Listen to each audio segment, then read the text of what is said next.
Chapter 644. A figure flew above the cornucopia and was stopped by more than a dozen figures when he flew to the D-Rong Nation's Ice Palace shop. Yu Qianqiu showed a baffled expression and asked, "Why are you stopping me?" Mu Lianqiu, who was leading the law enforcement team, gritted his teeth and said in a deep voice, "The cornucopia doesn't allow cultivators below the soul formation stage to fly, especially during the cornucopia meeting." Yu Qianqiu, don't tell me you don't know this rule. Bullsh *T rule. Yu Qianqiu cursed in his heart, but he said in surprise, "There's such a rule." "I really don't know." Mu Lianqiu's expression was dark and gloomy. He stared at Yu Qianqiu in silence for a while before saying slowly, "I hope there won't be a next time." Definitely. Yu Qianqiu chuckled. Mu Lianqiu waved his hand, and the dozen people quickly flew back. Yan Zhuixing was already standing in the backyard of the Ice Palace shop after hearing the news. He stared at Yu Qianqiu in the air with a smile and said, "Brother Yu, welcome. Please come down quickly for a chat." Yu Qianqiu landed and cupped his hands. "How would I dare not come when Brother Yan invited me?" The two of them looked at each other and laughed. They were polite, but they each had their own ulterior motives. None of them were good people. Yan Zhuixing looked at the sky and said, "Brother Yu is a hero no matter where he goes. Yan Zhuixing is really envious that you don't even care about the rules of the cornucopia. It's fine if you don't abide by this kind of rule that only benefits a few people," Yu Qianqiu said sarcastically. "Even if I abide by it, no one will say anything good about me." "Ha! Brother Yu is indeed honest." Yan Zhuixing nodded and praised him. "I don't have any good points, but I like to speak the truth." Yu Qianqiu waved his hand without a care in the world, and sternly said, "Brother Yan, let's not beat around the bush. Are you buying the 7-star blood orchid or not? It's not convenient to talk here, right?" Yan Zhuixing looked around and raised his hand, "Please come upstairs." Yu Qianqiu glanced upstairs and knew that similar buildings had a soundproof formation. He touched his chin and said, "Is there an ambush waiting for me?" Yan Zhuixing smiled and said, "Brother Yu has Senior Wen's support. Why should I be afraid? Please." The two of them acted like old friends, smiling side by side as they went upstairs. Just as Yan Zhuixing pushed open a door, he suddenly heard a shrill scream coming from upstairs. Both of them were shocked, especially Yu Qianqiu, who quickly put up his guard. Yan Zhuixing's expression changed. He couldn't be bothered with him anymore and rushed upstairs. What the hell? Could it be a trap? Yu Qianqiu was confused. He was worried that it was a trap, but he couldn't help but rush upstairs. When he reached the top floor, he found the room where the scream came from and carefully pushed the door open. Bing Qingzi, Man Hu, and Yan Zhuixing were staring at a disciple who was rolling on the ground. The three of them looked at Yu Qianqiu who came in, but no one cared about him at this moment. There were two other disciples beside him who seemed to be panicking. Yu Qianqiu plucked up his courage and walked to Yan Zhuixing's side. The disciple rolling on the ground was emitting green smoke as if he was burning. Wrinkles gradually appeared on his face, and he was aging at a visible speed. Yu Qianqiu was secretly shocked. He couldn't help asking in a low voice, "Brother Yan, what's going on? Could it be that your ice palace is enforcing some sect rules and punishing disciples?" Yan Zhuixing shook his head slightly and said solemnly, "It's the 7 treasure pills sold by the World Chamber of Commerce. There's something wrong with it." Yu Qianqiu was dazed. He knew what the problem was, so he quickly shut his mouth and pretended that he knew nothing. All of a sudden, a huge and threatening aura spread out, forcing them to take a few steps back. The temperature in the room dropped rapidly, making them feel like they were in a world of ice and snow. Bing Qingzi waved his sleeve, and the disciple rolling on the ground floated up into the air. Bing Qingzi's fingers were like the wind, shooting dozens of white light into the important acupoints of the disciple. Then, he pushed out a white mist from his palm and wrapped the disciple up. Apparently, he was treating the disciple. However, to everyone's surprise, the disciple's scream seemed to be even more painful. It was sharp and ear-piercing, as if he was being cut into pieces. Bing Qingzi's face was shocked. The white mist quickly retracted, and the disciple slowly landed on the ground, twitching and rolling on the ground. Everyone looked at each other in shock. What a powerful poison. It can even burn Jin Yuan. Bing Qingzi was shocked. He immediately turned around and stared at Man Hu, shouting, "What the hell is going on?" Man Hu was at a loss and said in panic, "Master, I also don't know what's going on. After I bought the elixir from the treasure tower, I came back directly." Bing Qingzi teleported to the side of the other two disciples. He grabbed their wrists and examined them.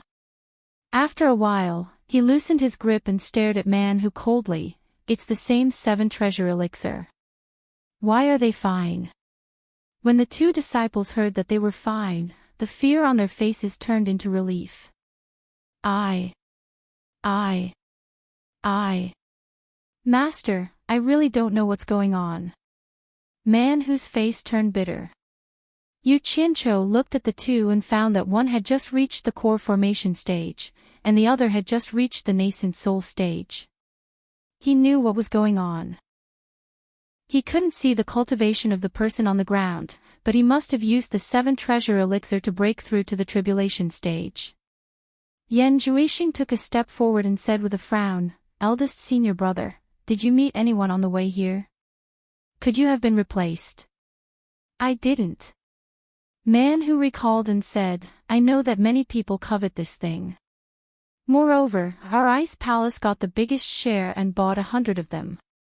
After I got it, I didn't stay any longer and came back directly. At most, I met someone I knew on the way and nodded to say hello. Moreover, the elixir was in the storage pouch and never left it. It's impossible for it to have been replaced."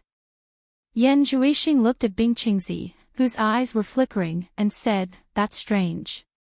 Eldest senior brother definitely wouldn't harm a fellow disciple. However, it's reasonable to say that the World Commerce Association wouldn't sell poison.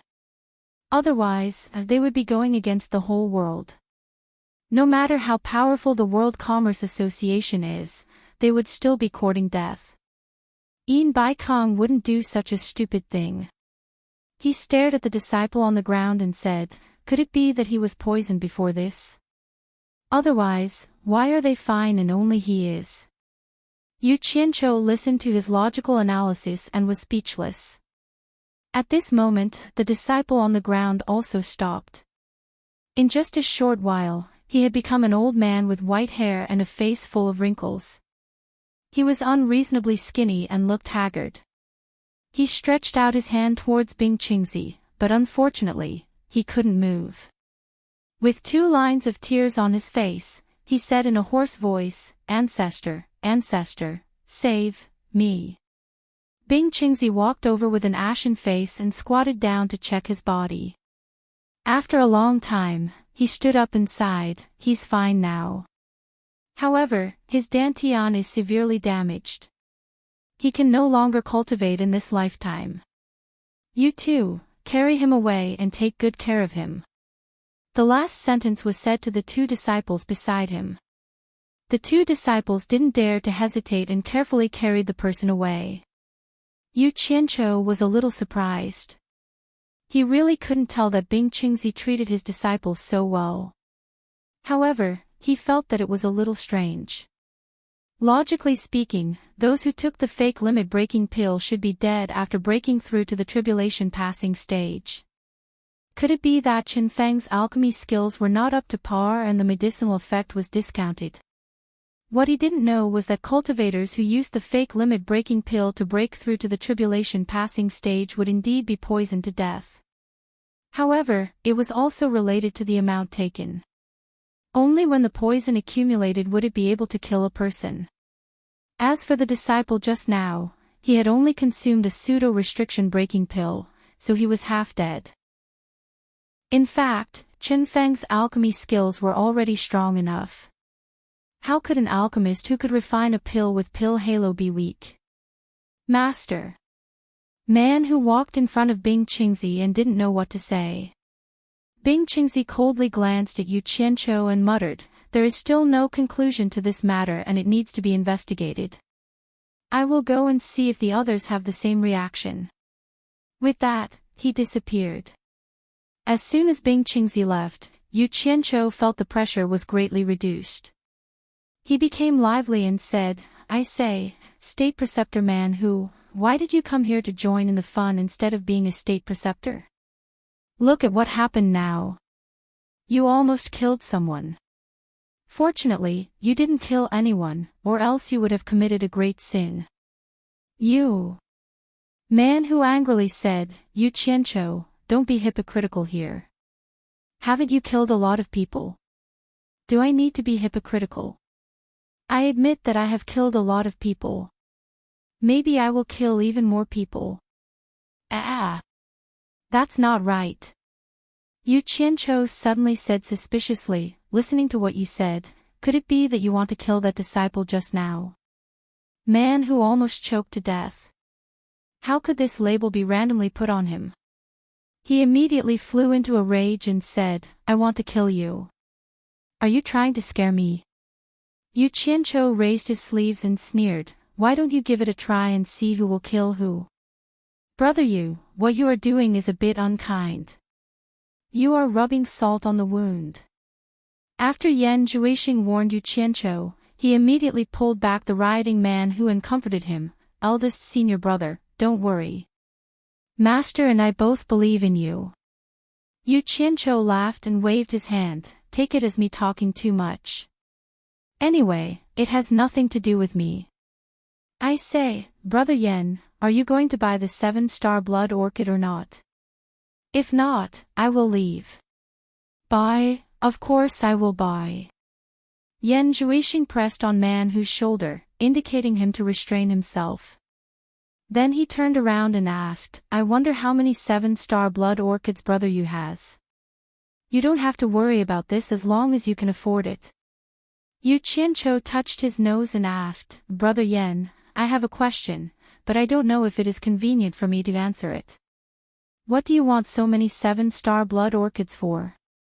He knew that it was useless to ask, but he still couldn't help but want to ask. "Sure enough," Yan Zhuixing said perfunctorily, "we naturally have our use. Brother Yu doesn't have to worry about this." Yu Qianqiu looked him up and down and said with a smile, "I heard that Brother Yan has a unique martial art. Is it related to the martial art that you are practicing to buy so many blood orchids?"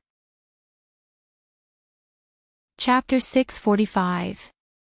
Yan Zhuixing's eyes were slightly cold, and he said in a deep voice, "Brother Yu, you can eat whatever you want, but you can't say whatever you want.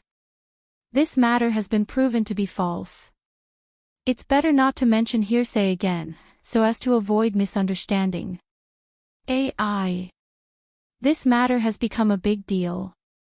I'm just curious, so I asked casually." Yu Qianqiu waved his hand disapprovingly, and then asked, "I wonder how many blood orchids Brother Yan wants to buy." When it came to business, Yan Zhuixing didn't care about him anymore. He said sternly, "It depends on whether Brother Yu can take care of the price. If it's cheap, buy more. If it's expensive, buy less. Since Brother Yan has spoken, for the sake of old friends, I will naturally take care of the price." Yu Qianqiu touched his chin and thought for a while. The original price is 200 million upper-grade spiritual stones. If Brother Yan sincerely wants to buy, each one can be cheaper by 1,000 upper-grade spiritual stones. Man who snorted on the spot, something worth 1 billion is cheaper by 1,000. How can you say that? Yan Zhuixing pressed his hand to him and said with a fake smile, "Brother Yu really thinks highly of me. I'm indebted to you for taking care of me. To make a long story short, I want 7 blood orchids. I wonder if Brother Yu has brought them." Yu Qianqiu smiled and said, 7 blood orchids are worth 1.4 billion upper-grade spiritual stones. Does Brother Yen bring enough money? Yan Zhuixing knew that this guy was a sticky candy, and it was meaningless to continue. So, he took out 2 storage bags and handed them to him generously. Yu Qianqiu took them and checked the scene. After counting them, there were indeed 4 billion upper-grade spiritual stones. It seemed that the other party had already prepared to buy 7. After putting away the storage bags, he fiddled around for a while before returning another storage bag. Here are 7,000 upper-grade spirit stones. You can count them. Yan Zhuixing didn't think it was too little. He took the bag and put it away without looking at it. Yu Qianqiu chuckled and placed 7 pots of blood orchids on the ground, saying, 7 pots of blood orchids, please inspect the goods, Brother Yen. The moment the 7 pots of blood orchids were placed out, Yan Zhuixing's eyes turned as cold as the stars and killing intent surged. Man Hu immediately shouted, Yu Qianqiu, are you playing with us? Great Imperial Advisor Man Hu, what do you mean by that? Yu Qianqiu pointed at the 7 pots of blood orchids on the ground and said in surprise, these are genuine 7-star blood orchids. Don't you know what they are? The 7-star blood orchid on the ground seemed to have no eyes. Dozens of slender leaves grew out of it like a pile of weeds. If it wasn't for its blood-red color and the faint smell of blood, it would be very difficult to associate it with the 7-star blood orchid. The most disgusting thing was that there was not even a shadow of an orchid. To be exact, it wasn't that he couldn't see it, but that it hadn't grown at all. Compared with the ones he sold at the stall before, it was completely a blood orchid seedling. Yan Zhuixing stared at the blood orchid on the ground and said indifferently, the 7-star blood orchid seedling has 10 leaves. After that, it grows 1 leaf every year. After 100 years, it blossoms and bears fruit.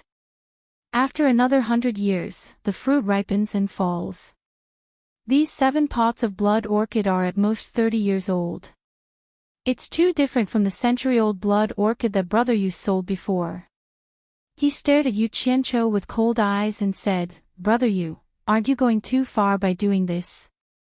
Brother Yen, don't misunderstand. Yu Qianqiu waved his hand repeatedly and explained, the 10 pots of blood orchid that you saw before have been bought by someone. The rest of the goods are really not good, but these 7 pots are already considered good among the remaining ones. If Brother Yen is not satisfied, you can return it. I will never say no. He didn't sincerely sell the blood orchid to Yan Zhuixing at all. This time, he came purely to see if Yan Zhuixing would buy it. Therefore, he made a few pots of inferior goods.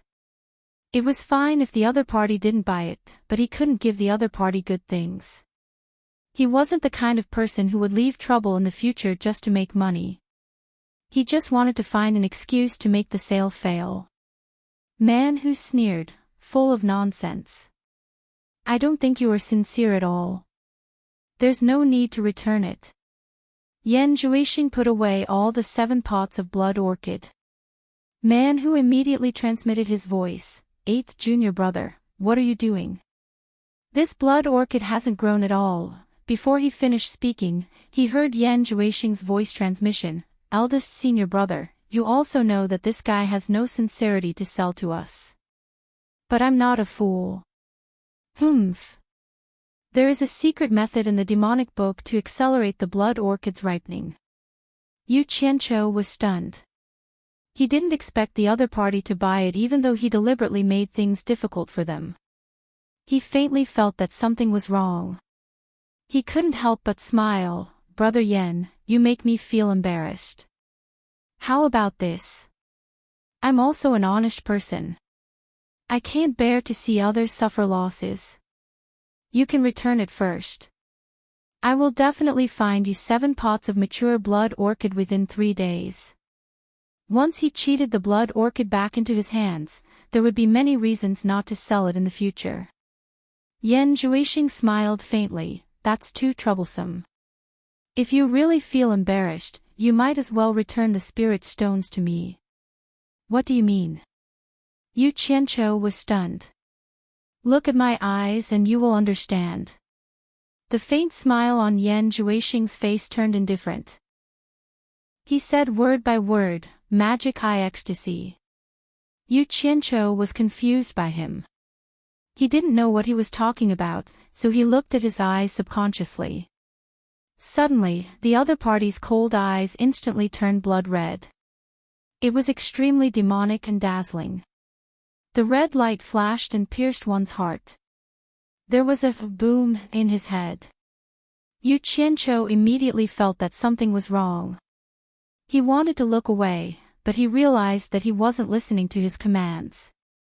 His consciousness instantly blurred. When he came back to his senses, he realized that he was in a sea of blood. His limbs were entangled by the blood vines that extended out from the sea of blood. He couldn't move at all. King Yan Juixing, you actually dared to trick me. B****, just you wait. Yu Qianqiu cursed. Seeing that he couldn't move his limbs, he immediately wanted to use his divine sense to contact Utopia. He wanted to teleport away and settle the score with Yan Juixing later. However, what terrified him was that he couldn't use his divine sense to contact Utopia. He couldn't even circulate the quintessential essence in his body. He quickly looked around and was alarmed. How could such a boundless sea of blood appear in the treasure basin? Clearly, this wasn't reality at all. Could it be that my sea of consciousness is trapped by this sea of blood? Brother Yan, let's talk nicely. There's no need to be angry over a few pots of blood orchids. As long as you let me out, I can have as many blood orchids as you want, and I'll guarantee the quality and quantity. Yu Qianqiu, who was trapped in the sea of blood, shook his head and shouted. Previously, he was still cursing, but now that he realized that there was nothing he could do, he immediately gave in. In his words, a wise man doesn't fight when the odds are against him. As long as there's life, there's hope. When man who saw Yan Juixing use his demonic eyes to control Yu Qianqiu, he was stunned for a moment before he immediately laughed out loud. Yu Qianqiu, I didn't expect you to have such a day. Second junior brother, you can take revenge now. Man who couldn't hear the shouts in Yu Qianqiu's sea of consciousness, but Yan Juixing, whose eyes were shining with red light, could hear it. He sneered. Brother Yu, don't you think it's too late for you to say this now? Yu Qianqiu, who was trapped, immediately heard the rumbling sound coming from the sea of blood. It came from all directions, but he didn't know where it came from. He cursed the despicable and shameless beast in his heart. Sure enough, I guessed right. You've practiced some evil cultivation method. It's not too late, not too late. We can talk slowly and raise any conditions. I guarantee that you'll be satisfied. Yu Qianqiu laughed. However, his eyes were looking around in vain, trying to find a way to escape. I really want to have a good talk with you, brother Yu. However, it will have to wait until you become my puppet. Otherwise, brother Yu's endless tricks will make me worry. The demonic red light in Yan Juixing's eyes suddenly brightened. His words were like a devil's voice. Yu Qianqiu, from today onwards, I, Yan Juixing, will be your master. From today onwards, you will follow my orders. In the vast sea of blood, 7 blood snakes suddenly drilled out and hissed. They raised their slender bodies and let out a long hiss. Then, they quickly broke through the blood waves and swam over. Fuck! What the hell is this? Yan Juixing, stop right now. Otherwise, sooner or later, I'll make you. Before Yu Qianqiu could finish his words, he was unable to make another sound. The heads of the 7 blood snakes became thin and drilled into his 7 orifices. Yu Qianqiu's body twisted and stopped moving. The blood vines that were binding his limbs loosened and retracted back into the sea of blood.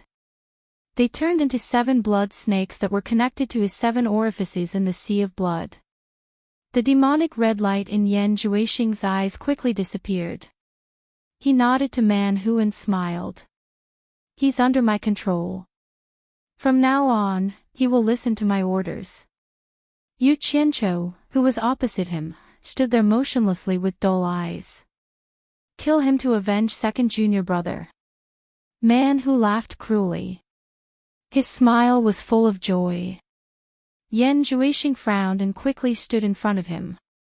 He said in a deep voice, "Eldest senior brother, don't act rashly. It's not the time to kill him yet. Wen Lanfeng and the others must know that he's here. If we don't see him, they'll definitely come to us for revenge. Don't cause trouble for master."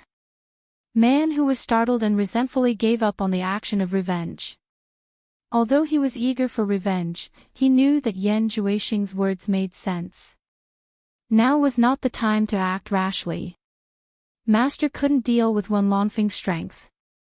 At this moment, a golden light broke through the boundless sea of blood. The sea shone brightly and a golden sun rose. The moment it rose, it immediately suppressed the surging waves of the sea of blood to the point that it couldn't move. A golden light beam shot out from the sun and shone on Yu Qianqiu's 7 orifices that were sealed by the 7 blood snakes. The 7 blood snakes turned into ashes in the blink of an eye.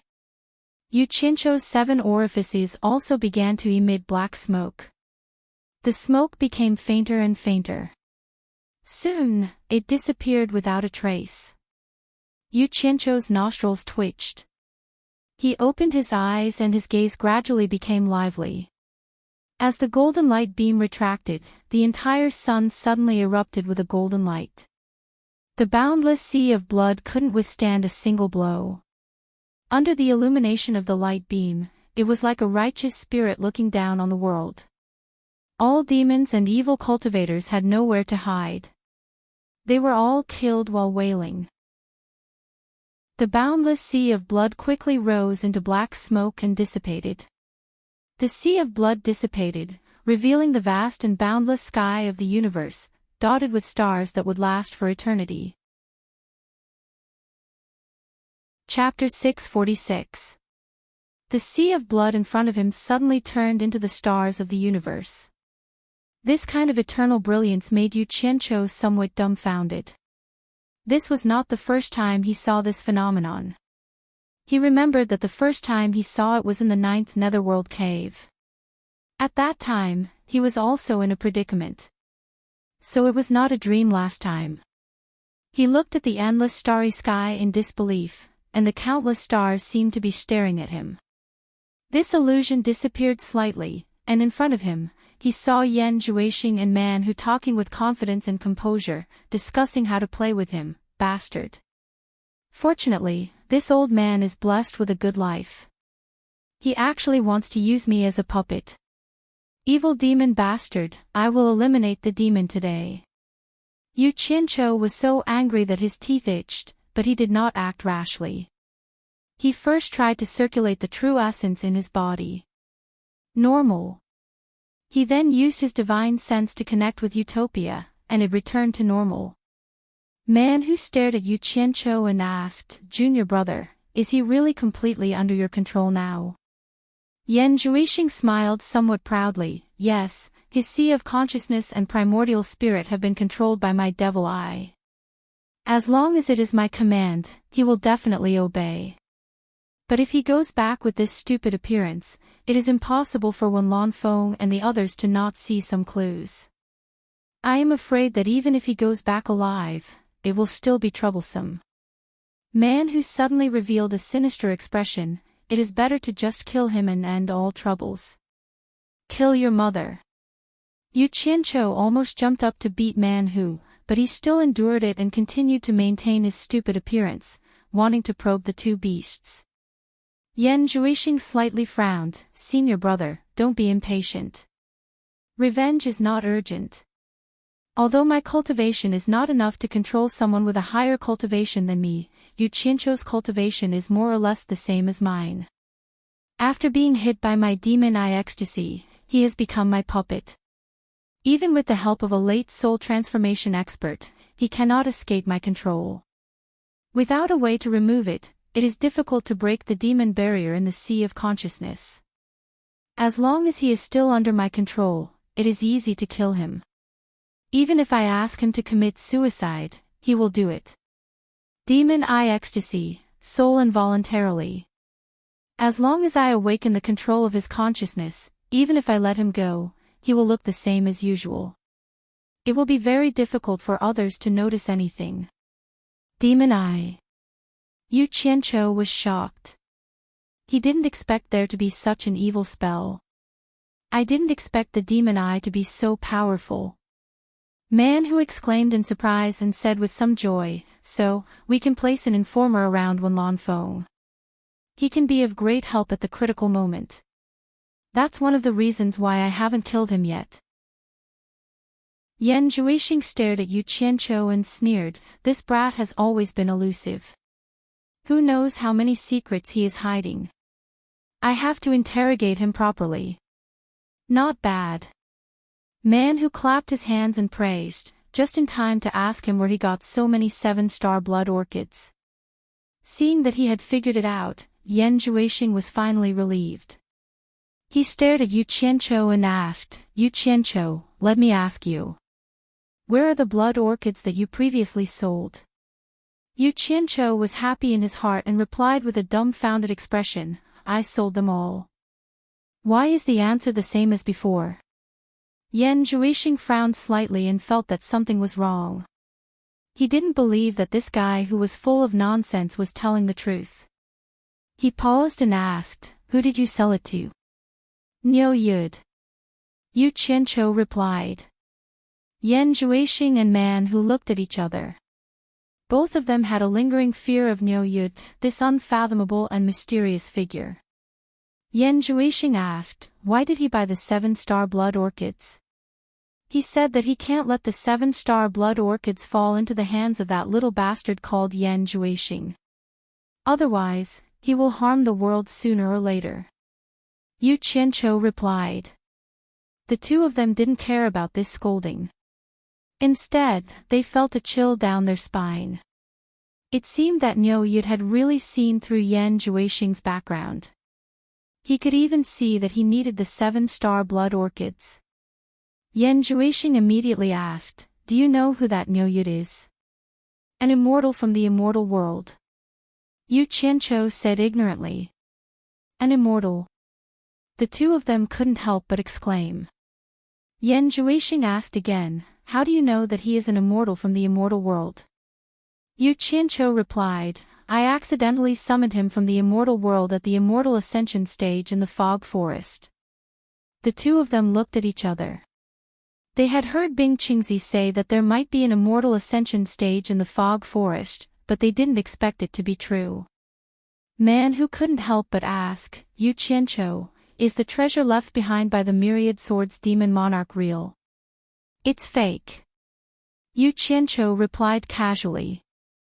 Who knew that this casual remark of his would cause trouble? Yan Zhuixing squinted his eyes and stared at Yu Qianqiu. He said word by word in a deep voice, Yu Qianqiu, I order you to commit suicide immediately to atone for your crime. Man Hu looked at Yan Zhuixing in astonishment. He didn't know why Yan Zhuixing would suddenly say something like this. Yan Zhuixing was just counting the benefits of keeping Yu Qianqiu alive. Now that Yu Qianqiu is of great use, why does he want to kill Yu Qianqiu? What he didn't know was that the person controlled by the demonic eye would only listen to one person. Logically speaking, in such a muddle-headed state, it was impossible for Yan Zhuixing to reply to him. Naturally, it aroused Yan Zhuixing's suspicion. However, Yan Zhuixing wasn't so sure. After all, he didn't have much experience in using it. He didn't know if there was a problem somewhere, so he wanted to give it a try. Yu Qianqiu cursed in his heart. He thought about it a few times, but he couldn't figure out where the problem was. Could it be that his reply to Man Hu gave him away? He was a little depressed. He wanted to play the fool and make use of the two of them, but it seemed like he couldn't make use of them. Yes. Yu Qianqiu replied in a daze. He took out a big black saber from his storage bag. He raised the saber up high as if he was really going to commit suicide to atone for his crime. Suddenly, Yan Zhuixing's eyes opened wide and he quickly retreated. Yu Qianqiu raised his saber and chased after Yan Zhuixing. Dog, hand over your life. Everything happened so suddenly. One was prepared, and the other was ambushed. Yan Zhuixing couldn't dodge in time and was about to be slashed. As he retreated, he suddenly clapped his hands and shouted, "Demonic charm, doppelganger." Swoosh swoosh swoosh. In a hurry, Yan Zhuixing instantly split into three, and the three Yan Zhuixing scattered like ghosts. Yu Qianqiu's eyes blurred. He was clearly about to slash his opponent, but who knew that his opponent would suddenly separate like three wisps of smoke. His sneak attack failed, and he didn't know which one to chase. The three figures gathered behind him, and Yan Zhuixing's original body was restored in an instant. Yu Qianqiu's intuition sensed the opponent's position, and he swept his saber behind him. At almost the same time, Yan Zhuixing waved his fist that was surrounded by killing intent and shot over. He shouted, "Little devil fist." Man who was startled by the sudden change, immediately reacted after the two of them clashed. A cold light flashed out from his storage bag and shot towards Yu Qianqiu without hesitation. The flying sword was faster than Yan Zhuixing's fist, and Yu Qianqiu spat on it. He changed the direction of his saber and slashed towards the flying sword. Dang! The flying sword was cut into two like tofu. The saber turned again to deal with the incoming fist, but it seemed to be a bit late. The black fiendish fist smashed onto the side of the saber, bang! Yu Qianqiu's palm was numb from the impact, and he had no choice but to let go of the saber in his hand. Otherwise, he would definitely be injured if he forcefully held onto the saber with such a powerful force. Black pieces fluttered in the air, and the big black saber was actually shattered into hundreds of pieces by Yan Zhuixing's fist. Yu Qianqiu was shocked. He didn't expect Yan Zhuixing's fist to be so powerful. Seeing that Yan Zhuixing no longer had the saber in his hand, Man Who shouted, "Profoundine palm." He teleported over and waved his palm towards Yan Zhuixing's head. Although it wasn't as powerful as his master's profoundine palm, as long as it hit Yu Qianqiu, the cold poison would be enough to make Yu Qianqiu lose the ability to resist. Devil's Claw. Yan Zhuixing's fist instantly turned into 5 malevolent claws, and each of his fingers instantly became thin and sharp. With 5 red rays, the claws whizzed over and joined hands with Man Who to attack from the left and right. The three of them soared into the air and quickly exchanged blows. If Yu Qianqiu dared to be arrogant, he naturally had the ability to be arrogant. He wasn't someone to be trifled with, so he naturally had his own trump card. The word "explode" popped out from his mouth. In that instant, Yan Zhuixing's pupils shrank as he sensed the terrifying aura that he had seen in the saber-drawing assembly. While he was still in the air, he shouted, "Go!" The 5 claws grabbed onto Man Who's arm and burst forth with a powerful force, pushing him away. Yan Zhuixing then rapidly retreated in the air with his arms spread out like a bat. The instant Man Whose body smashed through the wall, he personally witnessed the fragments of the big black saber explode on the ground. Intense black flames engulfed Yan Zhuixing in a sea of flames, and a cold and terrifying aura surged over. Man Who quivered from the cold and quickly teleported far away into the air.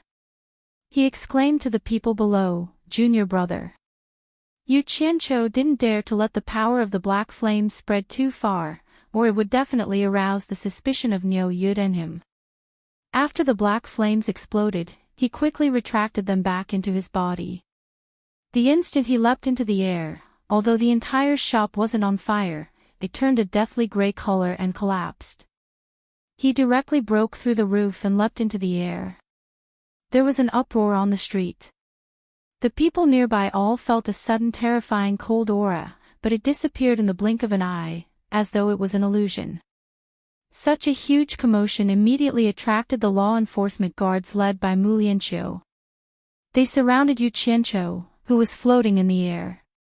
Mu Lianqiu shouted angrily, "Yu Qianqiu, how do you explain this?" Yu Qianqiu ignored the law enforcement guard surrounding him and glanced coldly at Man Hu. Then, he looked around and gathered his quintessential essence to speak loudly, "Yan Zhuixing, I know you are fine. Why are you hiding? Everyone didn't go all out just now. If you have the ability, come out and fight again. Let me have a taste of your demonic technique." His voice resounded in the surroundings. There was no reaction from Yan Zhuixing, but more and more spectators gathered on the ground. Seeing how condescending he was, Mu Lianqiu immediately said furiously, "Yu Qianqiu, what do you think the World Chamber of Commerce is? It's none of your business. If you don't want to die, then get out of my way." Yu Qianqiu didn't even look at him. He shook his sleeves, and green lights flashed out from his sleeves like floating clouds in flowing water. Countless green flying swords circled around his body and dispersed. Chapter 647. The law enforcement guards surrounding Yu Qianqiu were forced away by the ever-growing group of flying swords. Mu Lianqiu's expression was gloomy, and he wished for nothing more than to take down Yu Qianqiu on the spot. However, he knew clearly in his heart that the targets of law enforcement and punishment didn't include people with deep backgrounds like Yu Qianqiu. It was fine to frighten ordinary cultivators, but once he acted rashly, the consequences weren't something he could bear. There were some things that everyone was well aware of, and it was important to give each other face. However, people like Yu Qianqiu did not follow common sense at all. He caused trouble again and again, treating cornucopia's rules like bullsh*t. The strict image that Mu Lianqiu had painstakingly built up for the world commerce was destroyed in one day. He unscrupulously tore down the shameful cover of strict law enforcement, allowing everyone to see the ugly face behind it. What rules? They were just bullying the weak. When encountering a powerful person, they immediately revealed their true colors. Yu Qianqiu had always scoffed at this broken rule, let alone now. A total of 2,000 green flying swords hovered in the air. The scene was truly spectacular. No one present had seen a person controlling so many flying swords at the same time. They were all dumbfounded and sighed inwardly. The number one expert below the soul formation stage was indeed not just for show. Actually, this was not the upper limit of what Yu Qianqiu could control. He had tried it at the Immortal Ascension platform. With his current early-stage tribulation passing cultivation, he could control 3,000 flying swords at the same time. However, it seemed that it was not stable to control it in a fight. He could only control 2,000 flying swords with ease. The brilliant green flying swords hovered in the air, forming a huge green halo. Yu Qianqiu stood in the center with a murderous aura as he swept his gaze around. He was really angry. His robe swelled up without any wind and fluttered in the wind. He did not restrain his murderous aura at all. He had almost died today. Yan Zhuixing's demonic technique was a great taboo to him. If he did not get rid of him before he matured, Yu Qianqiu would not be able to eat or sleep in peace. The enmity between the two sides was very difficult to reconcile. Sooner or later, they would have to fight to the death. If he was allowed to grow, it was needless to say who would be the unlucky one. What made Yu Qianqiu the most unwilling was that the 7 pots of blood orchids were very likely to be of great benefit to Yan Zhuixing's demonic arts, yet he had to personally give them to him. Inside the Onyx Palace, a black light flashed and turned into the cold and noble Lady Blackpool. However, there was an irrepressible anger in that noble temperament. Even though she was suppressing it, others could still see that she was in a bad mood. Dragging her long skirt, she climbed up to the back seat in the middle of the hall. Her phoenix eyes glanced at the maids on both sides who didn't dare to come close, and she knew that she was a little angry. After slowly calming himself down, he called out, "Fei Feng." Maid Fei Feng walked to the back seat and bowed. "Madam, what can I do for you?" Madam Blackpool said indifferently, the Underworld Emperor asked me to send someone to the human world to find the lost door knocker. Who do you think should go? She had no hope of getting out, so she didn't want to get involved in this matter. However, the Underworld Emperor ordered that even if she had to deal with it, she had to pretend to do it. Otherwise, it would be hard to explain to the Underworld Emperor when he asked. Fei Feng bowed and said, since it is the Underworld Emperor's order, we should send a smart and capable person. Any commander of the army of the Dark Underworld can be qualified for this position. Enough. Madame Blackpool suddenly slammed her palm on the armrest of the back seat. No one knew where the anger came from. Fei Feng knelt down and kowtowed in fear, saying, Fei Feng said something wrong. Please forgive me, madam. Madame Blackpool was about to say something disrespectful, but she forcefully suppressed it. She looked around, wondering if there were spies of the Underworld Palace here. She put on a smile and said, You didn't say anything wrong. But the army of the Dark Underworld is responsible for suppressing the riots and maintaining the stability of the underworld. It can't be mobilized easily. Otherwise, if something unexpected happens, I can't explain to the Underworld Emperor. Yes. I didn't consider it thoroughly, Fei Feng said while kowtowing. But she murmured in her mind that there were tens of thousands of commanders in the army of the Dark Underworld. What could mobilizing one commander do? Madame Blackpool said with a smile, moreover, it is not necessary to mobilize a commander in the human world. Where is Lu Mei? I haven't seen him for a long time. Lu Mei offended Madame last time and was sent to prison by Madame, Fei Feng reminded her carefully. It is just a small matter. He has been punished. Let him out. Madame Blackpool waved her hand and said, Tell him to come see me as soon as possible.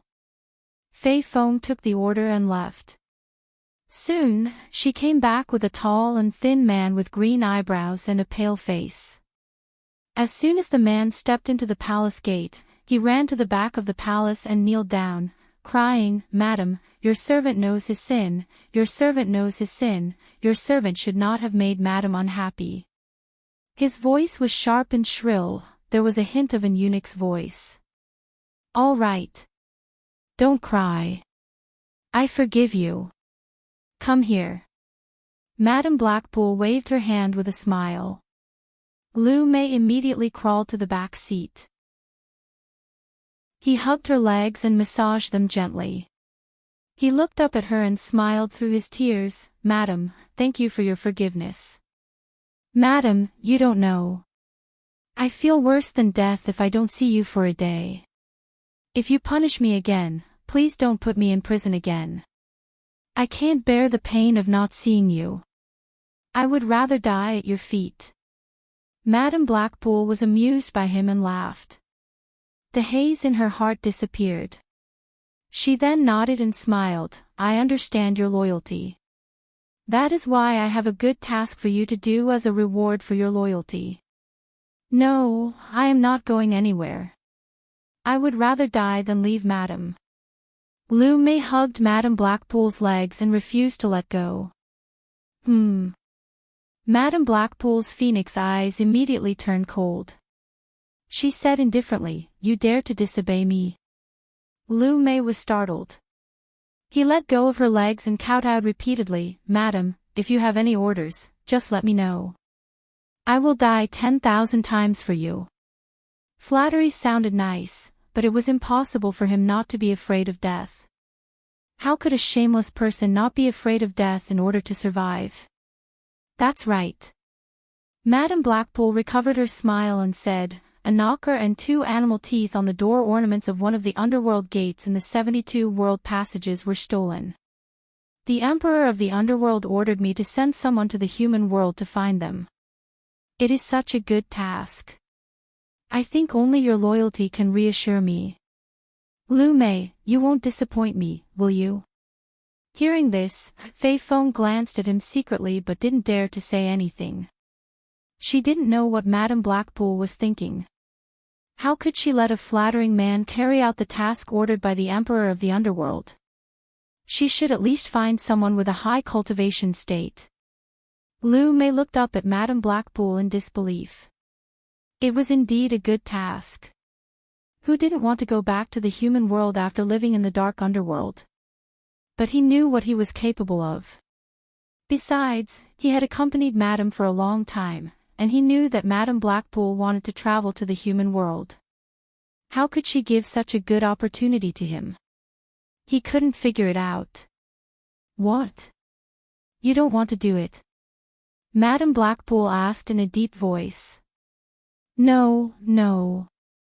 Lu Mei waved his hands and said gingerly, but my cultivation state is too low. I am only in the middle stage of the underworld warrior. I am afraid that I will ruin the Emperor of the Underworld's plan and implicate Madame. The cultivation states in the underworld were divided into 4 levels, the Underworld Warrior, the Underworld Saint, the Underworld Venerable, and the Underworld Emperor. Each level was further divided into 3 levels. The top ghost practitioners in the human world, even if they had the cultivation state of the Ghost Saint, were just mediocre in the underworld. They were at most the outstanding ghosts, but they couldn't form the underworld body. Once they formed the underworld body, they could travel between the 3 realms. Otherwise, they wouldn't dare to expose themselves under the scorching sun. There was a big difference between the 2 levels. You worry too much about this. Madame Blackpool said disdainfully, in the human world, the top swordsmen are only in the last stage of the Huashan realm. In fact, they are not even in the early stage of the underworld warrior. You are in the middle stage of the underworld warrior, so you can be invincible in the human world. What is there to be afraid of? Lu Mei's eyes brightened. How could he forget this after staying in the underworld for so long? His cultivation state in the underworld was not very high, but in the human world, he was definitely a top-notch swordsman. He said with a silly smile, I am stupid. Thank you for reminding me, Madam.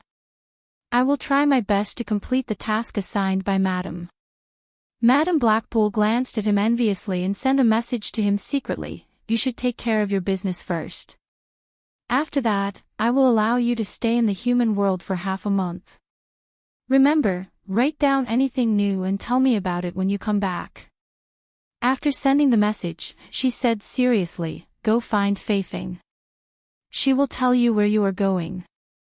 After receiving the secret decree, Lu Mei kowtowed with a smile and said, I will try my best to complete the task assigned by Madam.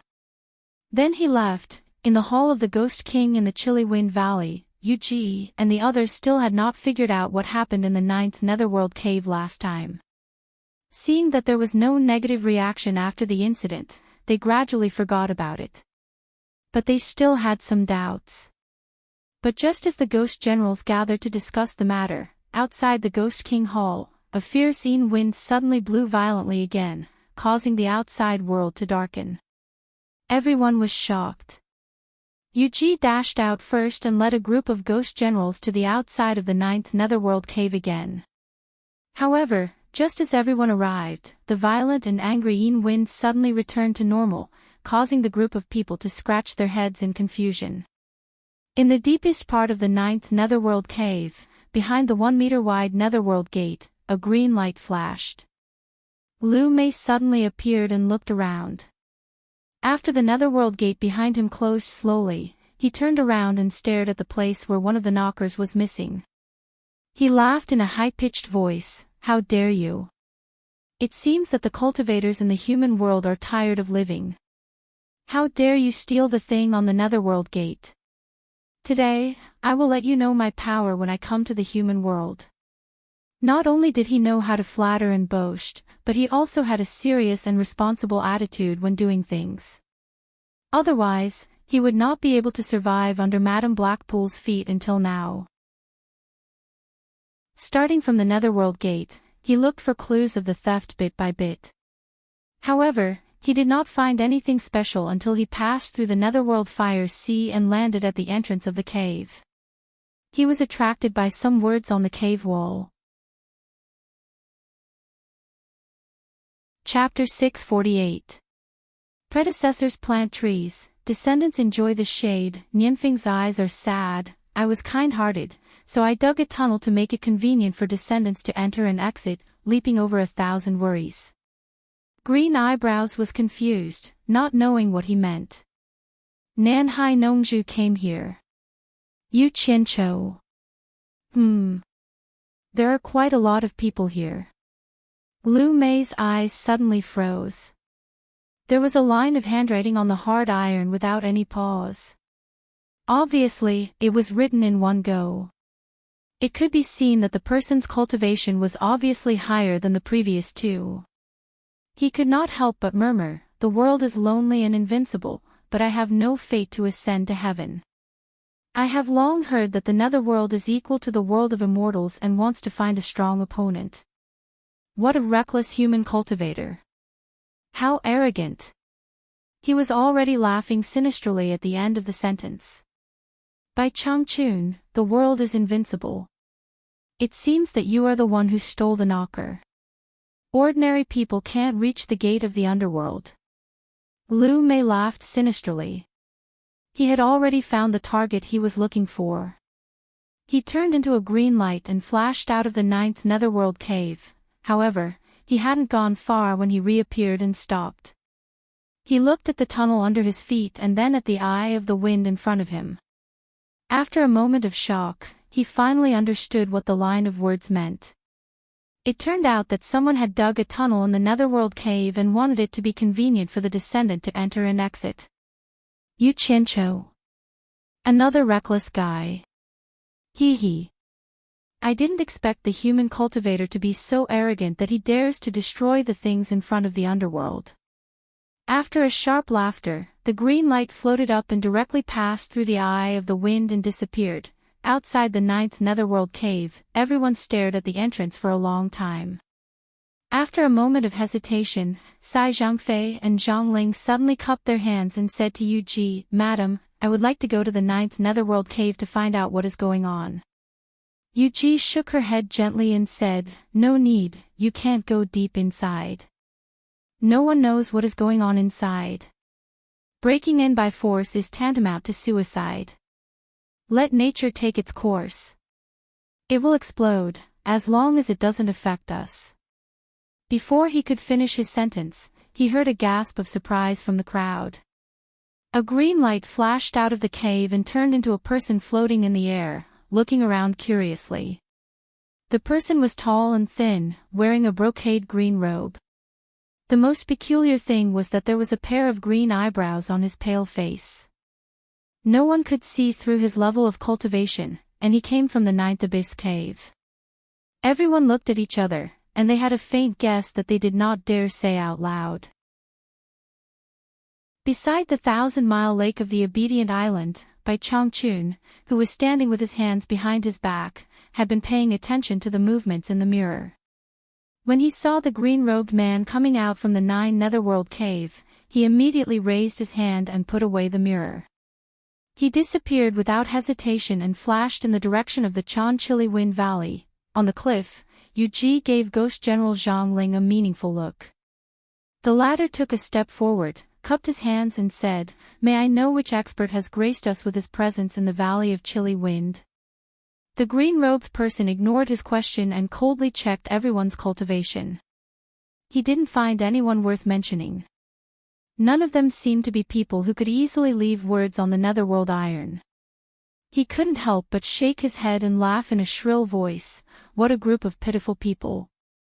After death, they didn't go to the underworld to serve the emperor of the underworld. Instead, they stayed in the human world and became neither human nor ghost. I am the underworld messenger. I have something to ask you. Who is your leader? Come out and answer.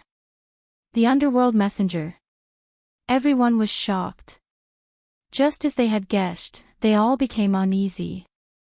Although Yu Ji was afraid, as the leader, others could retreat, but she couldn't. She squeezed out a smile and bowed. I am the Lord of Chilly Wind Valley. What does the underworld messenger want to ask? Oh, a woman. The green-robed person glanced at the ghost generals. She didn't expect the leader to be a woman. A trace of disgust flashed in her eyes. She said indifferently, I ask you something. You have to answer honestly. Otherwise, you will have to bear the consequences. Let me ask you, do you know who stole the knocker from the gate of the underworld? Hearing this, everyone was shocked again. They didn't expect that someone would dare to steal from the gate of the underworld. Yuji forced herself to be calm and shook her head. We really don't know about this. The green-robed person snorted coldly. As the master of this place, how can you not know? Do you want me to punish you before you will tell the truth? Please calm down, underworld messenger. Yuji smiled apologetically. The gate of the underworld is a legendary thing to us. Nobody has seen it. With our cultivation, we won't be able to get there. If someone could get there, their cultivation would definitely be higher than ours. It would be a piece of cake for them to hide from our eyes and not be discovered. The green-robed person thought for a while and nodded slightly. This is the truth. I don't think you dare to lie to me. Let me ask you again. Who has the highest cultivation in this world? Who is invincible? Yuji subconsciously thought of Bai Changchun, but she didn't dare to speak nonsense. She replied again, Underworld Messenger, you don't know this. This place is called the Demon Ghost Domain. It is a place where demons and ghosts live together. We live here and never ask about the affairs of the human world. In addition, our cultivation is low, so we don't dare to ask. So, we really don't know who has the highest cultivation in this world. What a group of pitiful people. The green-robed person looked at everyone and shook his head with pity. It was as if he was showing off how happy his life in the underworld was. He then asked, let me ask you again. Do you know where a person called Bai Changchun is? Hearing this, the ghost generals suddenly felt a little uneasy. Green eyebrows glanced at them and saw everyone's actions. Then, he laughed and said, it seems that you all know this person. I'll tell you the truth. This Bai Changchun is the biggest suspect for stealing the knocker. If you hide anything from me, I'll treat you as an accomplice and punish you severely. Tell me, where is this person? Yuji wanted to say that she didn't know, but everyone lost their cool. It was impossible for her to say that she didn't know. However, she didn't dare to reveal Bai Changchun's location. She rolled her eyes and said perfunctorily, this person has been here before, and his cultivation is very high. She raised her hand and pointed to the west. Go west. There is a place where many soul formation experts live. I heard that person lives there. Her words were more or less a test. She deliberately said that there were many soul formation experts. She wanted to see how the underworld messenger would react. If he was afraid, then there was no doubt that this person was not a match for the torture envoy. At the same time, she could use the time when he was sent away to quickly rush to the torture envoy to report. With the torture envoy around, there was nothing to be afraid of. However, what she didn't know was that her random pointing had caused a lot of trouble for the group of soul formation experts in the treasure basin. The green-robed person looked to the west and nodded. Go west, right? I hope you didn't lie to me. Otherwise, think about the consequences yourself. As soon as she finished speaking, she flew up to the sky and easily passed through the protective array. Once she flashed to the sky above the demon ghost region, she immediately raised her hand to cover her eyes. Under the strong sunlight, she felt really uncomfortable. After she got used to it, she cursed, damn the sun. She turned into a green light and fled to the west. As soon as the green-robed person left, the ghost generals below immediately started discussing. Yuji was even more dazed. She said that there were many soul formation experts in the west, but the underworld messenger was still not afraid. Obviously, his cultivation was very high, and he didn't care about the soul formation experts at all. If even the torture envoy was not a match for him, she would have to face terrible consequences. The ghost generals were not fools. They naturally knew the consequences of the madam's words. After a long silence, Zhongling walked over worriedly and asked, "Madam, what should we do?" When Yuji heard this, she quickly restrained her emotions, and a confident look of encouragement appeared on her face. Lord Disciplinary Envoy is famous throughout the world, and his cultivation base is unfathomable. Don't worry, everyone. I'll head to Obedient Island right now to report the details to Lord Disciplinary Envoy. Everyone looked at each other. Although she said that, the other party was an envoy from the underworld. His cultivation was definitely not ordinary, so it was strange that they didn't worry. However, Zhongling cupped his hands and said with an unusually firm tone, "I am willing to accompany you to Shantian Island." Yuji smiled indifferently and nodded slightly. Just as she was about to say something, she saw Zhongling and the group of ghost generals kneeling down in terror and bowing, "Greetings, Lord Disciplinary Envoy." Yuji suddenly turned around and saw an old man in a green robe standing behind her. He seemed to be staring at the entrance of the 9th Netherworld cave. Looking at his back, who else could it be but the torture envoy? She was so scared that she immediately knelt down and said, "Yuji greets the torture envoy." Bai Changchun slowly turned around. His eyes were shining brightly on his thin face. He glanced at the people kneeling on the ground, and his gaze finally landed on Yuji, who was kneeling on the ground. With an emotionless tone, he asked, "Where did the man in green go?" Everyone was shocked. They didn't expect that the torture envoy already knew what happened here. Otherwise, how could he know that there was a man in the green robe? Yuji immediately repeated the conversation between her and the man in the green robe in detail. She didn't dare to hide anything. Bai Changchun looked to the west and snorted expressionlessly, "The underworld envoy. That's exactly what I want. As long as I'm here, how can you people from the underworld do as you please? Let me deal with you." As soon as he finished speaking, he disappeared. A white hole appeared in the west corner of the protective formation, and then it slowly closed. The people kneeling down only dared to stand up after a long time. They all opened their eyes with lingering fear and disappointment. Thinking of the torture envoy's words, they were all speechless. The torture envoy was indeed the torture envoy. From what he said just now, he went to chase after the underworld envoy. In the treasure bowl, Yu Qianqiu, who was surrounded by a huge cyan halo, stood in the air. He raised his head and glanced at the sky. With a murderous aura, he shouted again, "Yan Juexing, if you still don't come out, prepare to collect your first senior brother's corpse." The onlookers were in an uproar. They once again witnessed Yu Qianqiu's arrogance. Man who was in the air, said sternly, "Yu Qianqiu, aren't you afraid of biting your tongue? If it wasn't for Senior One backing you up, we might not even know who would be collecting the corpse." Chapter 649. What a stubborn duck. Yu Qianqiu snorted coldly. Numerous sword shadows wrapped around him and rose to the same height as Man Hu. He said indifferently, "Are you interested in a duel with me? We'll fight to the death. Don't run away. Those who die can only blame it on their bad luck. If you can kill me, I'll say this in advance.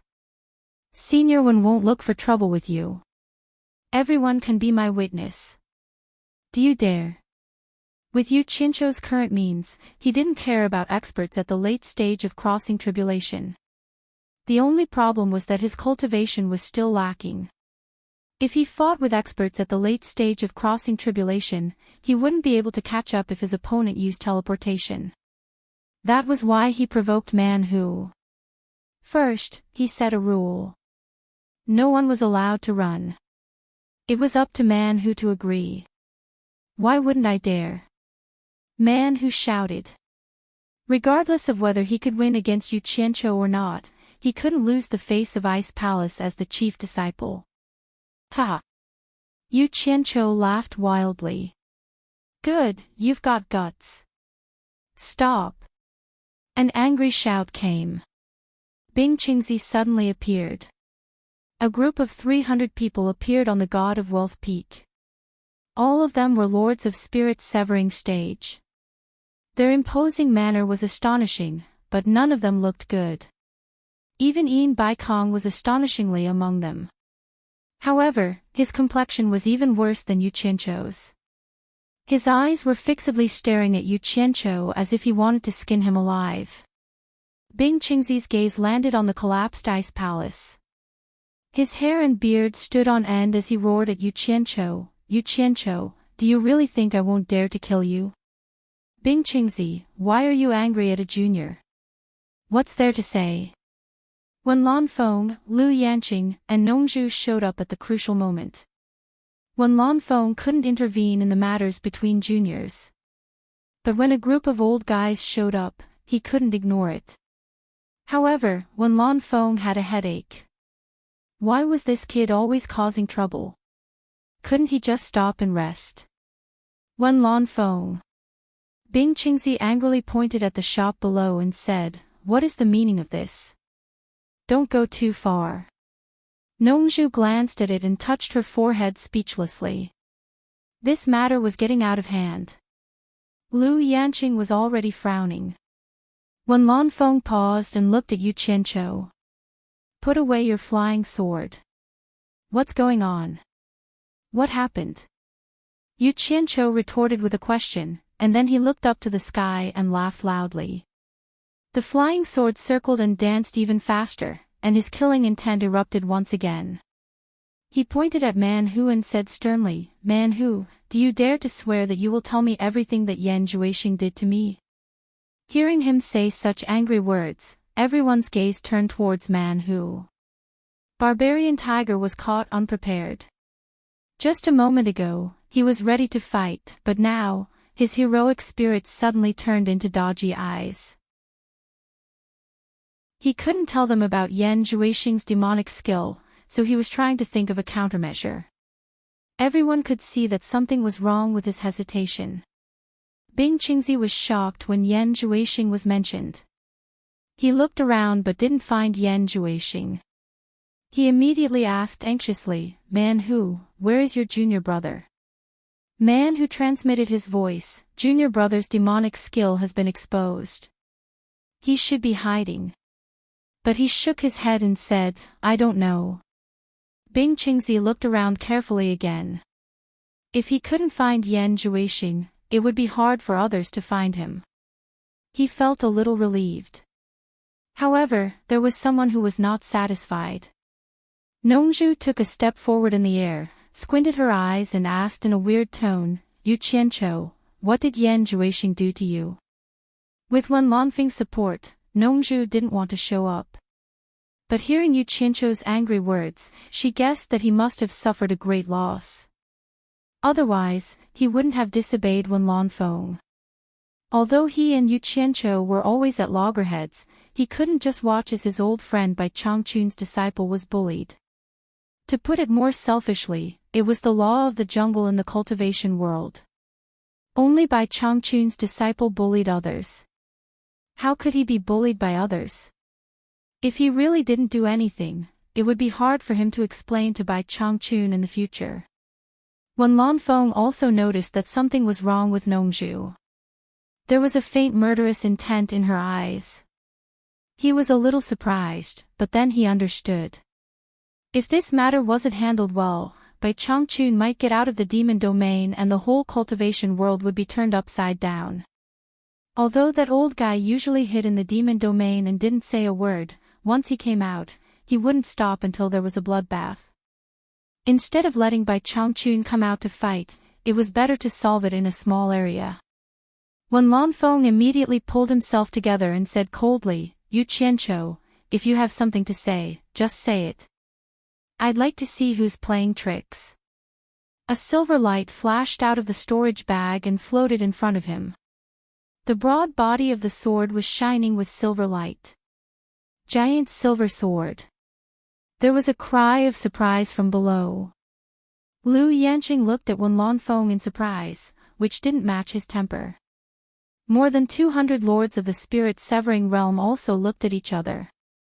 They hadn't figured out the matter yet, but when Lan Feng had already drawn his sword. It seemed that this matter couldn't be taken lightly. Damn it! You should have done this long ago. Today, let's join hands and kill Yan Juexing. Yu Qianqiu became more courageous. He stared at Bing Qingzi and sneered, "Senior Bing, you must know why I came to the Ice Palace shop today, right? Don't talk nonsense. How would I know why a junior like you came here?" Bing Qingzi denied flatly. His eyes were also faintly filled with killing intent. He had wanted to take this opportunity to silence Yu Qianqiu, but when Lan Feng had also sensed that something was wrong. When Lan Feng was staring at him like a tiger watching its prey, not giving him any chance. You can't escape the truth even if you don't admit it. Yu Qianqiu snickered and surveyed the surroundings as he said, "I've long heard that Yan Juexing possesses a peerless mystical art. I didn't believe it at first, but I experienced it for myself today. What a powerful demonic art. If I didn't have some special skills, I would have lost my life."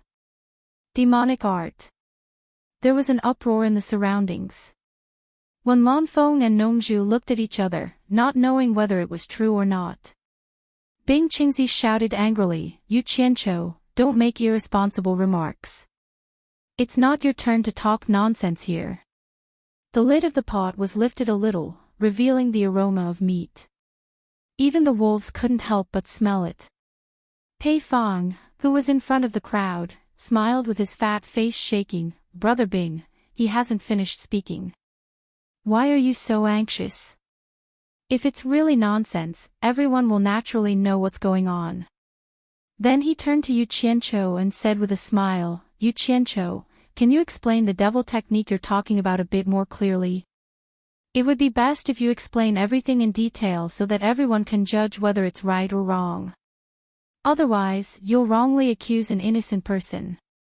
Then he turned to the people around him and shouted, "Everyone, don't you agree?" "Not bad, not bad."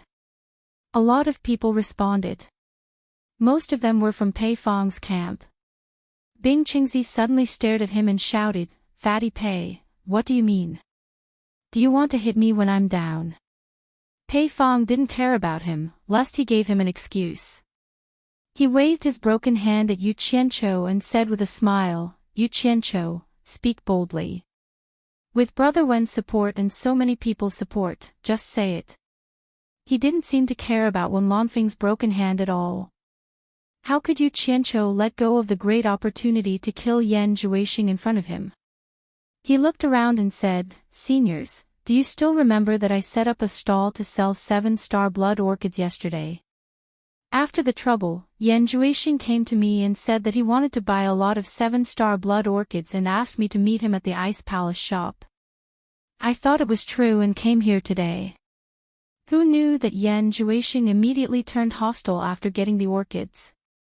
First, he used an evil method called Demon Eye Ecstasy, which was really powerful. Both of his eyes were emitting blood-red light that could take away one's soul. I didn't even know what was going on before I was controlled by him. "Yu Qianqiu, don't speak nonsense to confuse us." "Shut up." Bing Qingzi was really anxious. Anyone could tell that he was like a cornered dog that would do something desperate. He had the tendency to go berserk. Pei Fang winked at Qi Zhejuan and Ouyangde, and the three of them stood between him and Yu Qianqiu. "Yu Qianqiu, speak boldly." Pei Fang sneered. Whether it was true or not, the three of them would benefit the most from defeating Bing Qingzi. That was why the three of them were so proactive in protecting Yu Qianqiu's safety. The gloomy Ian Baikong secretly transmitted his voice to Sikongju, "Send more people to set up ambushes at all the passages of Cornucopia. Don't let Yan Juexing escape. It's best to capture him alive." Sikongju quietly left to make arrangements. Hee hee. Yu Qianqiu put on a fake smile and said, "I reckon that Yan Juexing hasn't mastered his demonic arts. Perhaps he's still in the beginning stages. After I lost consciousness for a short while, I actually recovered. I unintentionally overheard his conversation with Man Who. It turns out that his demon eye ecstasy can turn people into his puppets. No matter how high your cultivation is, you will still be controlled by him. Furthermore, the 7-star blood orchid can help him master his demonic arts quickly. Once he succeeds, he will unify the entire cultivation world. Since he wanted to target Yan Zhuixing, it was impossible for him to not add oil to the fire. He continued to ramble. As soon as my body returned to normal, I immediately fought with the two of them. TSK. He casually threw a punch called Little Demonic Fist and actually shattered my big black saber into pieces. Amazing! My saber is a treasure saber that surpasses high-grade spiritual treasure. It actually couldn't block a single punch from him. Once he masters his demonic arts, it will be terrible. What a pity. When he saw that his demonic arts were exposed and that he couldn't kill me in a short period of time, he didn't bother me and immediately ran away. Everyone saw what happened afterward. Man Who, the person involved, naturally knew that Yu Qianqiu was taking the opportunity to blow up the matter. He immediately shouted, "Seniors, don't listen to his nonsense. He's completely talking nonsense. He and my junior brother have a grudge in China's cultivation world. He's taking the opportunity to take revenge." Bing Qingzi also sneered, "Yu Qianqiu, do you really think that we're all 3-year-old kids that can be easily fooled?" Everyone looked at each other in dismay. It sounded too mysterious and they didn't know if it was true or not. But for Pei Fong and the other two, it was enough for them to blow up the matter. Yu Qianqiu raised his brows and said, "It's easy to distinguish whether it's true or not. You can call Yan Zhuixing out and confront him face to face. I have a way to force out his demonic arts. Ignorant junior, who do you think I am? Do you think I have to listen to your orders? If it wasn't for giving face to the others, would you still be alive today?" Bing Qingzi said with a stern expression. Just at this moment, Sikongju quickly flashed over and cupped his hands towards Yin Baikong. "Master, there's news from the passageway. Yan Zhuixing has already left the treasure basin in a hurry 2 hours ago." Chapter 650. When Yu Qianqiu heard the news, he couldn't help but curse, "Bastard. I let him escape." The flying swords that were densely packed around his body were also withdrawn. He quickly flew to Wen Lanfeng's camp. The situation wasn't right, it was safer here. Everyone's gaze was focused on Bing Qingzi.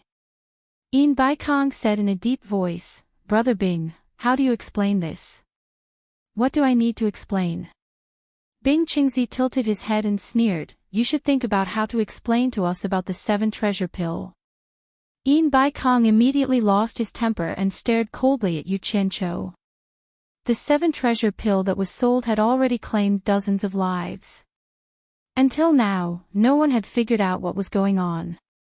However, Yin Baikong had already locked onto Yu Qianqiu as the biggest suspect. Pei Fong laughed, "Bing Qingzi, you're trying to change the topic at the wrong time. If Yan Zhuixing didn't have a guilty conscience, why would he run?" Bing Qingzi gave Man Who a look, and the latter quickly went to his master's side. The master and disciple had their backs to the crowd, seemingly ready to fight with their lives on the line. Bing Qingzi calmly looked around and said, "Fatty Pei, don't fan the flames here. Yan Zhuixing only went out for a while. Who said he ran away?" Hearing that Yan Zhuixing had escaped from the treasure basin, Bing Qingzi immediately felt relieved. It was a vast primeval forest outside, and more than 2 hours had passed. It wouldn't be easy to catch Yan Zhuixing again. At the very least, the various forces wouldn't be able to organize a large-scale capture like last time in a short period of time. He believed that Yan Zhuixing could handle it with his emergency ability. "Since he didn't run, can Brother Bing summon Yan Zhuixing back so that we can ask him face to face?" Pei Fong asked. "What a joke, how would I know where he went?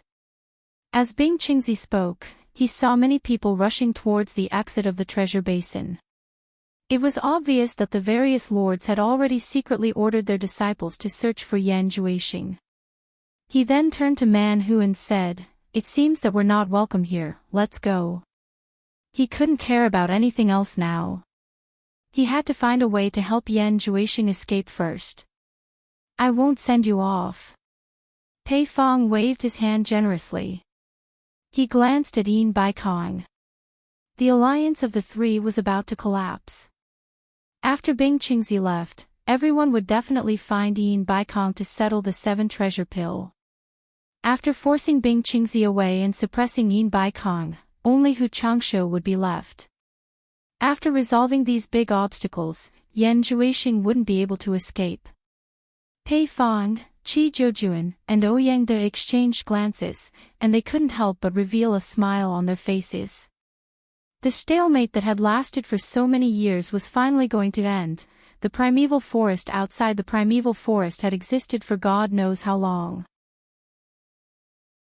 Yan Juexing gathered his strength and flew wildly in the sky.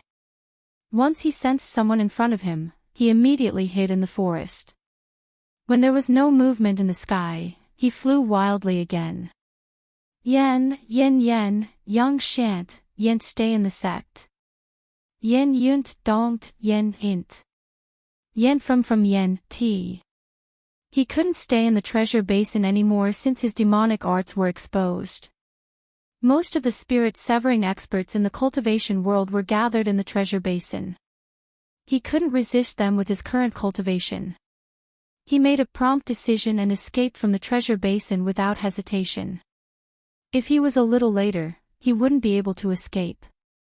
Bing Qingzi alone couldn't deal with so many experts. Moreover, there was Wen Lanfeng behind Yu Qianqiu. At the thought of Wen Lanfeng, Yan Juexing, who was fleeing desperately, was more or less worried that Wen Lanfeng would not let Bing Qingzi and his disciple go. After all, he had attacked Yu Qianqiu, and Wen Lanfeng was obviously supporting Yu Qianqiu. If something happened to Bing Qingzi, he would lose his only backer in the cultivation world. He would have to rely on himself for everything. Yan Juexing touched his storage bag subconsciously and his eyes became firm. With these 7 blood orchids, he could make a comeback even without Bing Qingzi's support. That day wouldn't be too far away. Considering that something might happen to Bing Qingzi, Yan Juexing didn't escape to the Ice Palace. Even if Bing Qingzi was fine, he wasn't going to the Ice Palace. The lesson of being chased last time was still fresh in his mind. Presumably, various forces had already sent messages and arranged people to wait for him on the way to the Ice Palace. He just wanted to find a safe place to improve his demonic arts and cultivation with the help of the 7-star blood orchids. He wasn't worried that Bing Qingzi and his disciple would be angry at him for abandoning them and escaping alone. They should know that even if he was still in the treasure basin, they couldn't change the outcome. They couldn't protect him at all. Instead, if he escaped, there would be a chance for them to avoid a bloody battle. Because the curse on them would force them to risk their lives to save him. The only thing Yan Juexing couldn't figure out was why his magic ecstasy didn't work on Yu Qianqiu. Victory was already in his grasp, but in an instant, he had to flee in panic.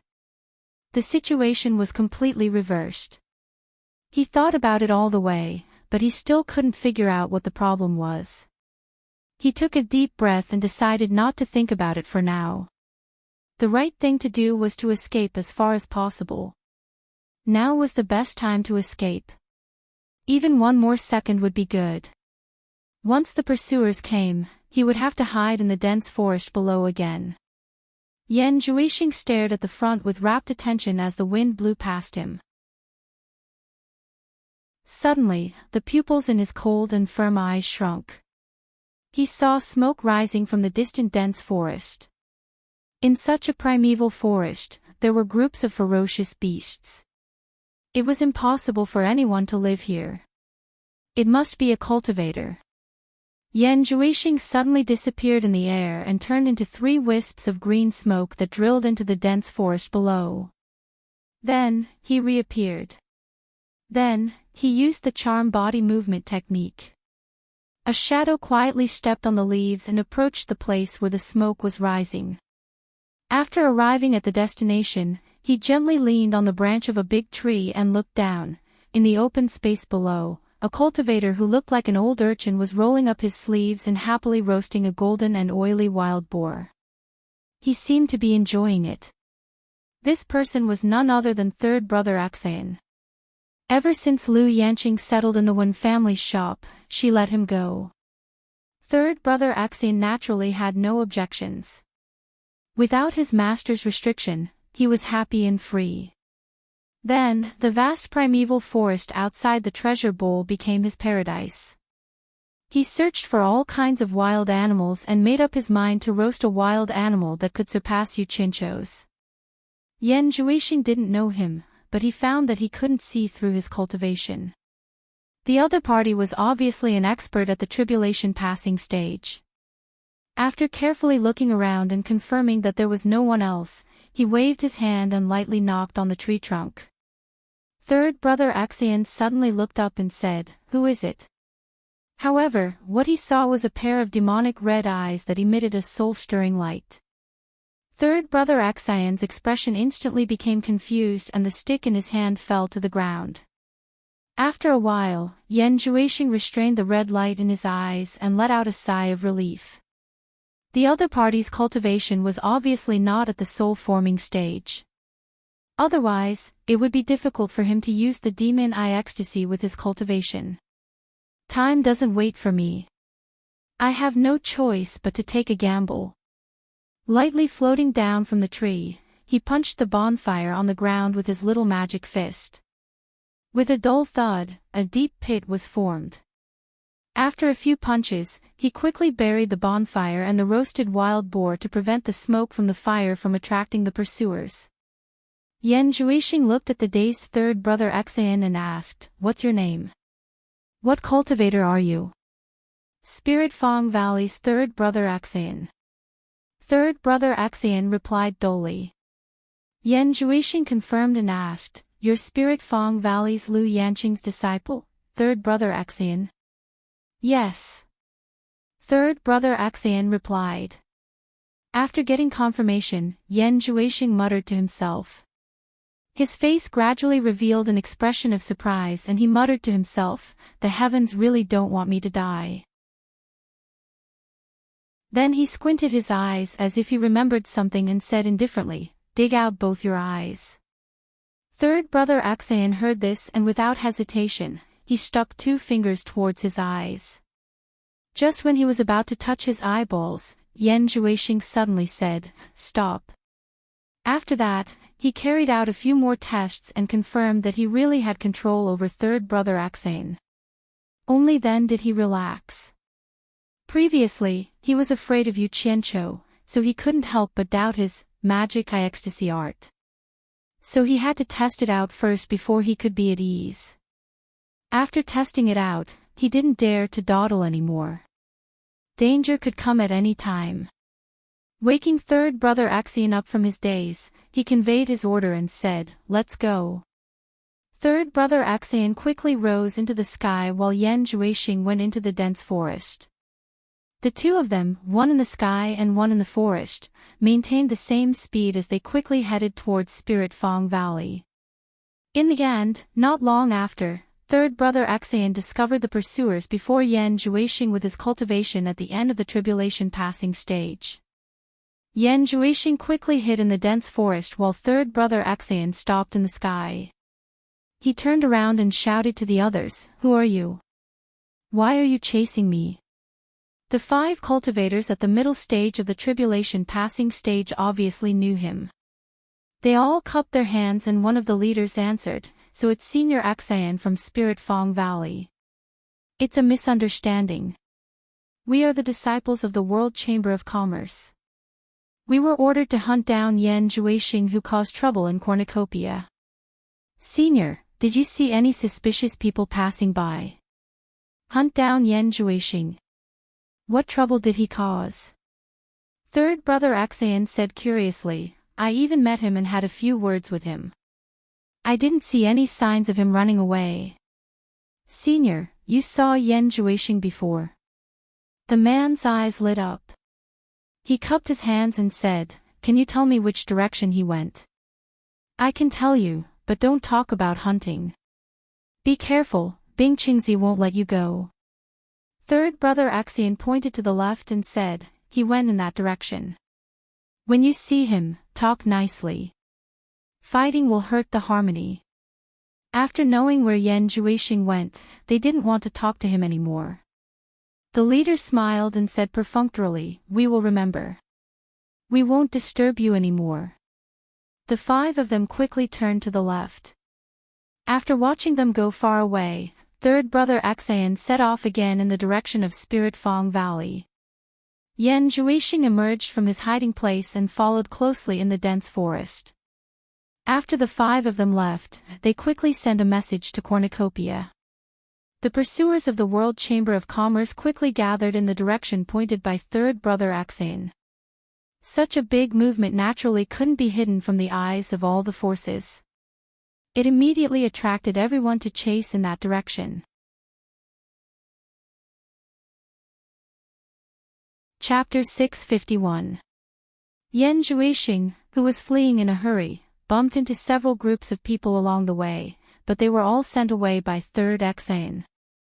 He should be happy to pass the test easily, but Yan Zhuixing got angrier the more he thought about it. Whenever he thought of Yu Qianqiu, he would gnash his teeth in hatred. Different from Yu Qianqiu's ostentatious style of doing things, Yan Zhuixing always wanted to develop in a low-key manner, but there was someone who didn't let him have his way. From the beginning in the 100 Flowers Valley until now, as long as he met Yu Qianqiu, that guy would force him to become famous together with him. Now, one of them was the world's #1 expert below the spirit-severing stage, who had killed countless people, and he had offended everyone. The other one was an absolutely dangerous person with a peerless skill, who was coveted by many people. The 2 juniors from the Chinese cultivation world were famous in the world together. The difference was that the former had found a strong backer, and no one dared to touch him openly for the time being. The latter was unlucky.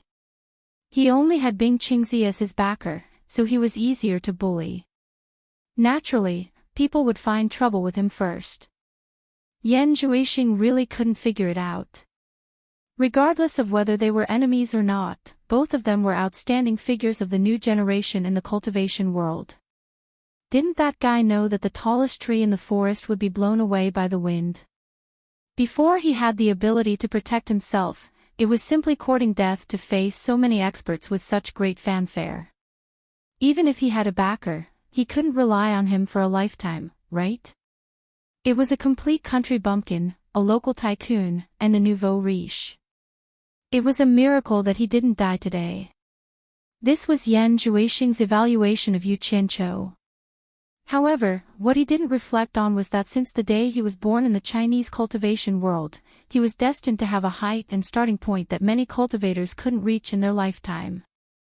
His grandfather was the leader of the #1 sect in the Chinese cultivation world of diabolism. His maternal grandfather was the leader of the #1 sect in the righteous path. He also had the halo of the young palace master of the 100 Flowers Palace. When others were still struggling in the Ruoshui River for basic living conditions, he was already standing on the beautiful mountain peak. He didn't even want to look at it. Instead, he kept a low profile and looked around at the crowd that had already climbed ashore, to see who could be of use to him. This was what he meant by being low-key. With a high-profile identity and qualifications, it was easy for him to say that he was low-key.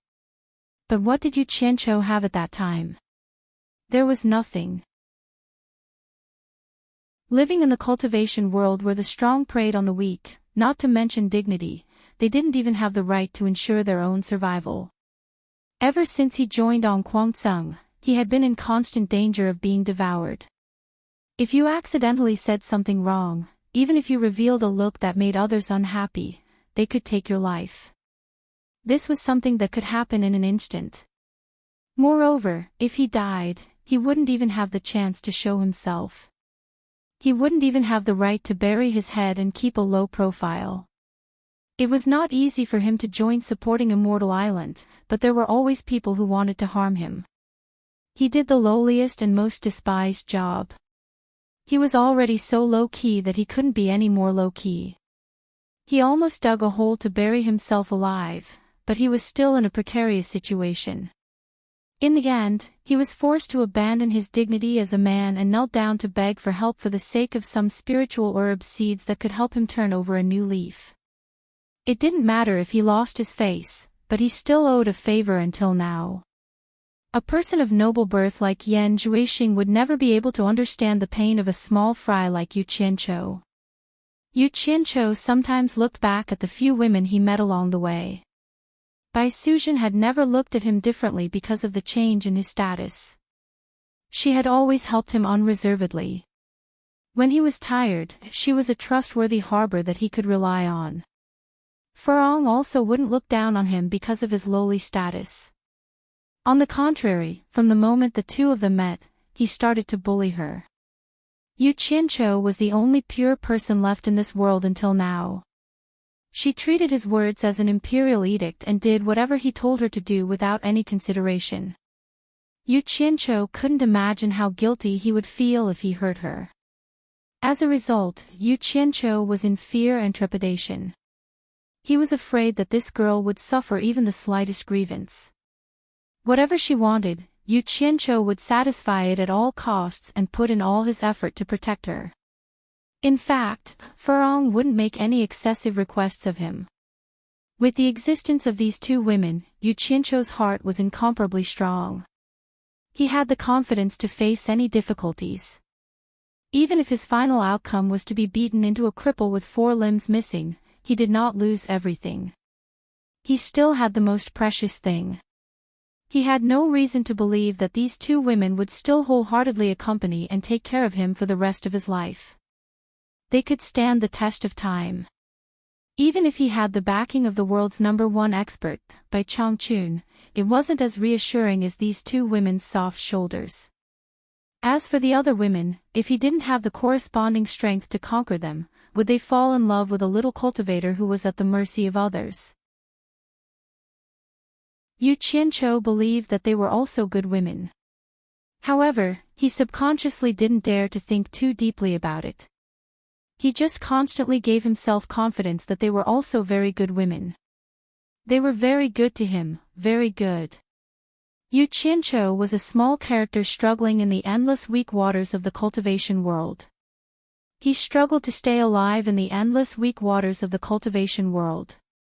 When he finally climbed ashore and wanted to rest, he found that there were ferocious beasts eyeing him covetously. A good person had become a rare animal. There were only 2 paths for him to choose. He could either live with his tail between his legs like most people, or he could risk his life to stand out and fight for his own rights. He chose the latter without any hesitation. Yan Juixing had the capital to be low-key, but Yu Qianqiu didn't. The latter wanted to quickly stand out and get rid of the precarious situation, so he could only prepare to be low-key and be a high-profile person.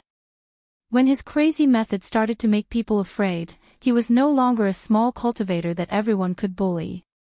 At the very least, those cultivators at the same level as him didn't dare to provoke him anymore. His reputation rose, and many big figures who couldn't come into contact with him in the past began to notice his existence and reached out to recruit him. Yan Juixing had also noticed him at that time and wanted to take him in for his own use. Until now, Yu Qianqiu's reputation in the various countries could be said to be notorious. However, he still managed to carve out a path of blood and successfully protected himself. At the very least, other than the top soul formation experts in the cultivation world, cultivators below the soul formation stage didn't dare to easily find trouble with him.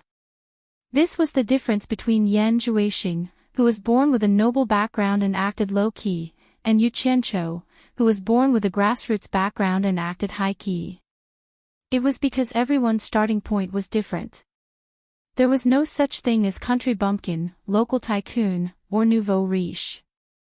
At the end of the day, everyone wanted to succeed by hook or by crook. There were also many people who died in Yan Juixing's hands. Different paths led to the same goal, and it all depended on who won in the end. Swoosh! The giant silver sword blocked in front of Bing Qingzi and his disciple who were trying to leave the cornucopia. The atmosphere suddenly became solemn. It seemed that Wen Lanfeng was starting to stand up for Yu Qianqiu. Pei Fong and the other two looked at each other and laughed in their hearts. It couldn't be better to directly get rid of Bing Qingzi through Wen Lanfeng's hands. Yu Qianqiu was also full of excitement. He didn't kill Yan Juexing, but it was also good to kill his backer. This guy's thinking was very simple. As long as it was his opponent's power, he would not let it go if he could eradicate it. The weaker the opponent, the stronger he would be. Bing Qingzi secretly cursed. It would probably be hard for him to have a good ending today. He turned to stare at Wen Lanfeng and said, "Wen Lanfeng, I have no enmity with you." "What do you mean by this?" Wen Lanfeng's body began to emit a threatening aura. His long hair gradually fluttered behind him. He stared at Bing Qingzi ruthlessly and said indifferently, "What do I mean? Do I still need to explain?" The spirit-severing stage experts in the air retreated one after another. Once these two guys started fighting, the remaining power would be very frightening and could easily harm the innocent. Bing Qingzi also knew that he was no match for Wen Lanfeng. It was meaningless for him to risk his life. He looked at Lu Yanqing who was wearing a gauze hat and said, "Miss Lu, my ice palace has always been very respectful to Spirit Fong Valley. Every year, we would send disciples to collect snow spirit grass and offer it. I hope Miss Lu can plead for this old man from Brother Wen on account of our many years of friendship." He was flexible and good at finding people. He found Wen Lanfeng's nemesis in an instant.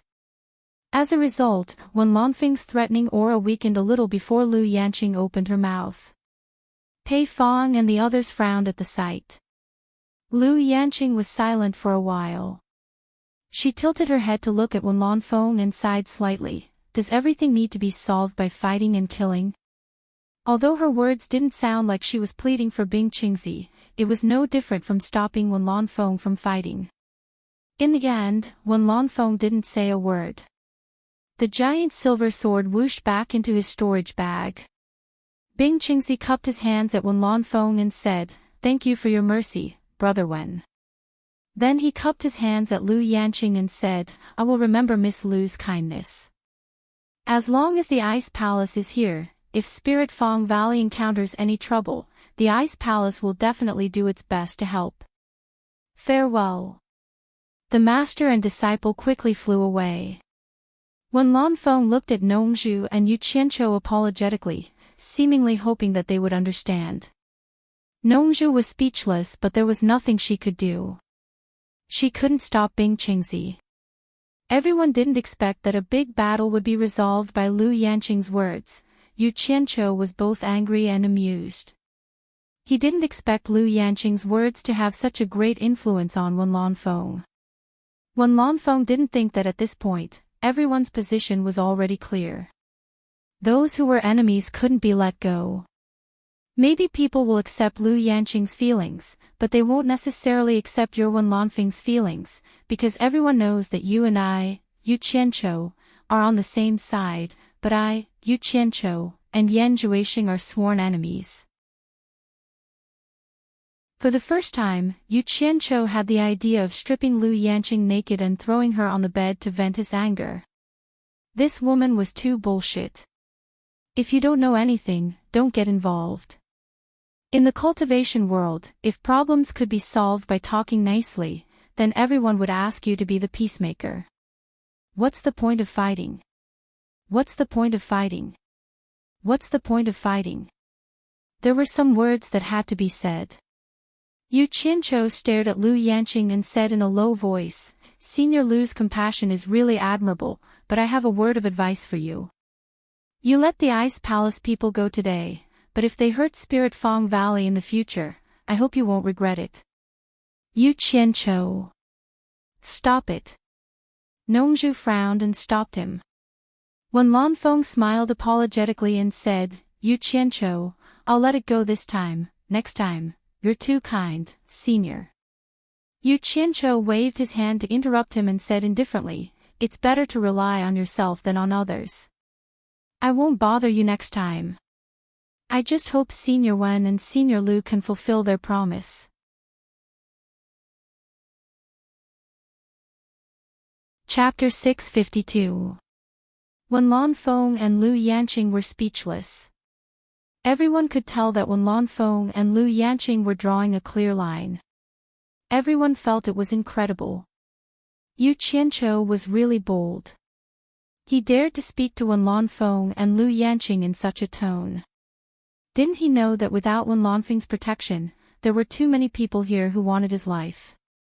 However, the two people involved were well aware that Yu Qianqiu was fully qualified to speak to them like this because of his identity as Bai Changchun's disciple. On the contrary, the two dared not speak too harshly to Yu Qianqiu. Even if Lu Yanqing was the most beautiful woman in the world, she still felt a lingering fear when she thought of the terrifying figure behind Yu Qianqiu. That old man wouldn't care how beautiful you were, and he wouldn't show mercy to you just because you were a girl. No matter how beautiful you were, in his eyes, you were just a bag of stinky skin. If you made him unhappy, he would directly consider whether you still had the need to live. It was a completely inhuman way of thinking, and the way he dealt with things was frighteningly direct. When Lanfeng nodded silently and said, "Don't worry, I will do what I promised you." Yu Qianqiu turned to Nongzhu and said, "Let's go. Take them with us."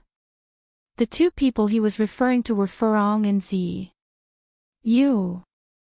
Nongzhu shook her head, not knowing what to say, then nodded. The two were just about to leave when they suddenly heard someone shout, "Stop." The two looked back and saw Hu Changshou flash out. He cupped his hands to Wen Lanfeng and said, "Brother Wen, this kid's words were too arrogant. He didn't put you in his eyes. There's something I'd like to ask Brother Wen about. Does this brat mean that he has nothing to do with Brother Wen from now on?" Wen Lanfeng suddenly looked at Hu Changshou, his eyes filled with killing intent. "Hu Changshou, what do you want to say?" "I won't lie in front of Brother Wen." Hu Changshou stared coldly at Yu Qianqiu and said, "If he really has nothing to do with Brother Wen, I want to settle the score with him for killing my Yun Palace disciple. If I still have a close relationship with Brother Wen, then I have no choice but to give Brother Wen face and let this matter drop."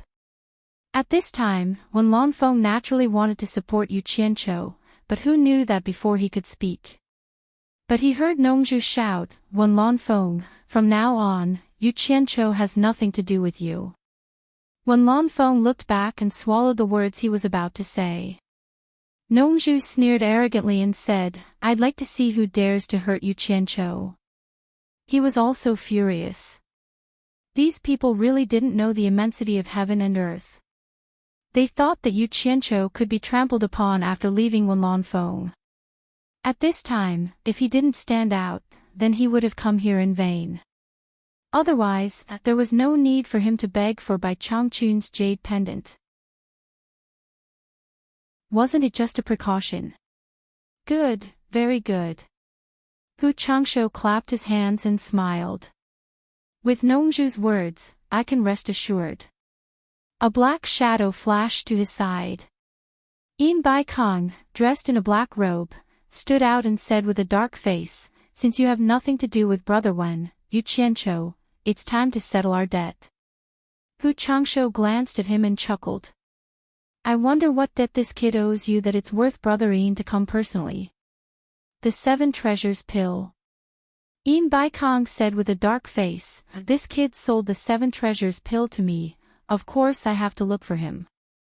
Before the incident, he had sent people to look for Niu Yud, hoping to discuss the next batch of limit-breaking pills and 7 treasures pill. Unfortunately, a few days had passed and not even a shadow of Niu Yud was seen. In addition to the 7 treasures pill incident, Yin Bai Kong had a faint feeling that something was wrong. He even suspected that he had fallen into someone's trap. If this matter was not resolved, the World Commerce Association would be in big trouble. Everyone was in an uproar. Who would have thought that the Seven Treasures pill was sold to Yin Bai Kong by Yu Qianqiu? Wasn't it refined by Niu Yud? In reality, the matter of the Seven Treasures pill incident was only known to the higher-ups of various parties. The news had not been spread. After all, the cause of the incident was still unclear. It's really a broken drum and a messed-up person beating. Yu Qianqiu sneered and said, Yin Bai Kong, what does the Seven Treasures pill have to do with me? I obviously didn't want to sell it to you, but you forcefully bought it from me. Moreover, this was clearly a transaction between you and Niu Yud. I didn't earn a single spirit stone, I was only an errand boy. I don't know, and I don't want to know, what's wrong with the Seven Treasures pill. If there's a problem, look for Niu Yud, don't look for me. Yin Bai Kong said with a cold expression, if I can find Niu Yud, I won't look for you. Since you're involved in this matter, don't think of getting away so easily. Think of a way to help me find Niu Yud. At this moment, Zi flew over together with Hibiscus. It was Nong Zhu who called the two of them over. Yu Qianqiu was startled, and the haze on his face immediately turned into a smile. He held Hibiscus's hand and said, what are you doing here? Did someone bully you again? Hibiscus looked around with hatred in her eyes. Yu Qianqiu smiled faintly and turned back to Yin Bai Kong, if you can't find Niu Yud, don't come to me to vent your anger. Yin Bai Kong opened his mouth when he saw Hibiscus's hateful gaze, but he couldn't say anything. Hu Changshu followed Yin Bai Kong's gaze in confusion. Although this woman's appearance was not bad, it wasn't enough to make this old pervert. His eyes inadvertently caught a glimpse of the black cloud-patterned jade pendant on Hibiscus's waist. Hu Changshu's pupils suddenly shrank, especially the word "bai" on it. His mouth slowly opened as he became dumbstruck. He finally understood Yin Bai Kong's feelings. The two top experts who wanted to take this opportunity to retaliate were instantly speechless. It was indeed not a good thing for a group of soul formation experts to have such sharp eyes. When everyone's eyes touched the jade pendant on Hibiscus's waist, they couldn't take their eyes off it. Their faces were filled with disbelief. It seemed like they had seen this thing before. Wen Lanfeng and Lu Yanqing looked at each other speechlessly. Wen Lanfeng, in particular, was a little depressed. Even if he personally showed up, he wouldn't be as deterrent as by Changchun's jade pendant. The group of cultivators watching from below couldn't figure out what was happening up there. Why did they all become mute? Although the group of soul formation experts gradually came back to their senses, their eyes were filled with doubt. First, they doubted Hibiscus's identity. Second, when they saw Yu Qianqiu holding her hand, they doubted the relationship between Yu Qianqiu and her. Nongzhu revealed a sarcastic expression. Sure enough, evil people needed to be tempered by evil people. If it wasn't for Bai Changchun's iron-blooded methods, the cultivation world would have already turned upside down. Pei Fong, with a face full of fat, swallowed his saliva with difficulty. Suddenly, with a swoosh sound, he rushed between the two sides. The blue-faced demon knife quickly appeared in his hand and said to the people behind him in a righteous manner, Brother Nongzhu, if you want to leave, go ahead. I, Pei Fong, am here. If anyone dares to stop you, they will have to go through me first. After saying that, he hurriedly shouted to Ouyangde and Qi Zhujuan, two brothers, quickly come and help me. The two behind him heard this and quickly flashed over. In the blink of an eye, one of them wore the deadly claws while the other used the sovereign descending ruler to wait for the enemy. The three of them stared at Yin Bai Kong and Hu Changshu like tigers watching their prey. They seemed to want to escort Nongzhu and the others away at all costs. The group of soul formation experts rolled their eyes. They had seen shameless people, but they had never seen someone as shameless as Fatty Pei. Moreover, there were two who were willing to be shameless with him. Did these three guys have the qualities of the top 10 experts? Even if they wanted to flatter, they shouldn't do it like this. They have that jade pendant, do they still need you to protect them? Would Yin Baikong and Hu Changsho dare to act recklessly? The most depressed ones were Yin Baikong and Hu Changsho. The two of them almost fainted from anger. Did we say that we were going to fight? These three guys actually took advantage of this situation to play this trick. It was fine if they wanted to flatter, but they also had the suspicion of confusing the public. It was as if the two of them were the murderers, and the three of them were sacrificing themselves to save the others. They were simply not afraid of making things worse. Imagine, if the scene of this confrontation reached Bai Changchun's ears, that terrifying guy wouldn't even listen to an explanation. Once there was a misunderstanding, someone might die. They could be angry, but Pei Fong didn't care that much. It was not easy to come across such a good opportunity. If he didn't seize it, he would be letting himself down. As for whether or not someone would die, Pei Fong couldn't wait for someone to die. The more the better. It would be best if both Yin Baikong and Hu Changsho were dead. Furong didn't really understand the severity of the situation, but seeing that there were people who came to help at the critical moment, she immediately had a good impression of them. She weakly asked Yu Qiancho, "That fatty and the other two are your friends?" "They are so nice." The moment these words came out, Pei Fong and the other two were immediately full of energy. Pei Fong, in particular, was grinning so widely that he couldn't even close his mouth. The fat on his face trembled as he turned around and said with a flattering smile, "He's a friend, a friend. From the first time I met Brother Yu, I've treated him as a bosom friend. If Brother Yu has any trouble in the future, don't hesitate to look for me." "Oh right, I am Pei Fong. Pei Fong, Senior Pei." Furong smiled like a flower and nodded, "I will remember you." Qi Zhoujuan turned his head and said with a warm smile, "I am Qi Zhoujuan." Ouyang De turned his head and said with an even more sincere smile, "I am Ouyang De." Furong solemnly nodded and said, "Senior Qi, Senior Ouyang." Yu Qincho's expression twitched as he scratched his head. He didn't want to spoil Furong's mood. The greetings made the three of them so happy that they almost couldn't find the edge.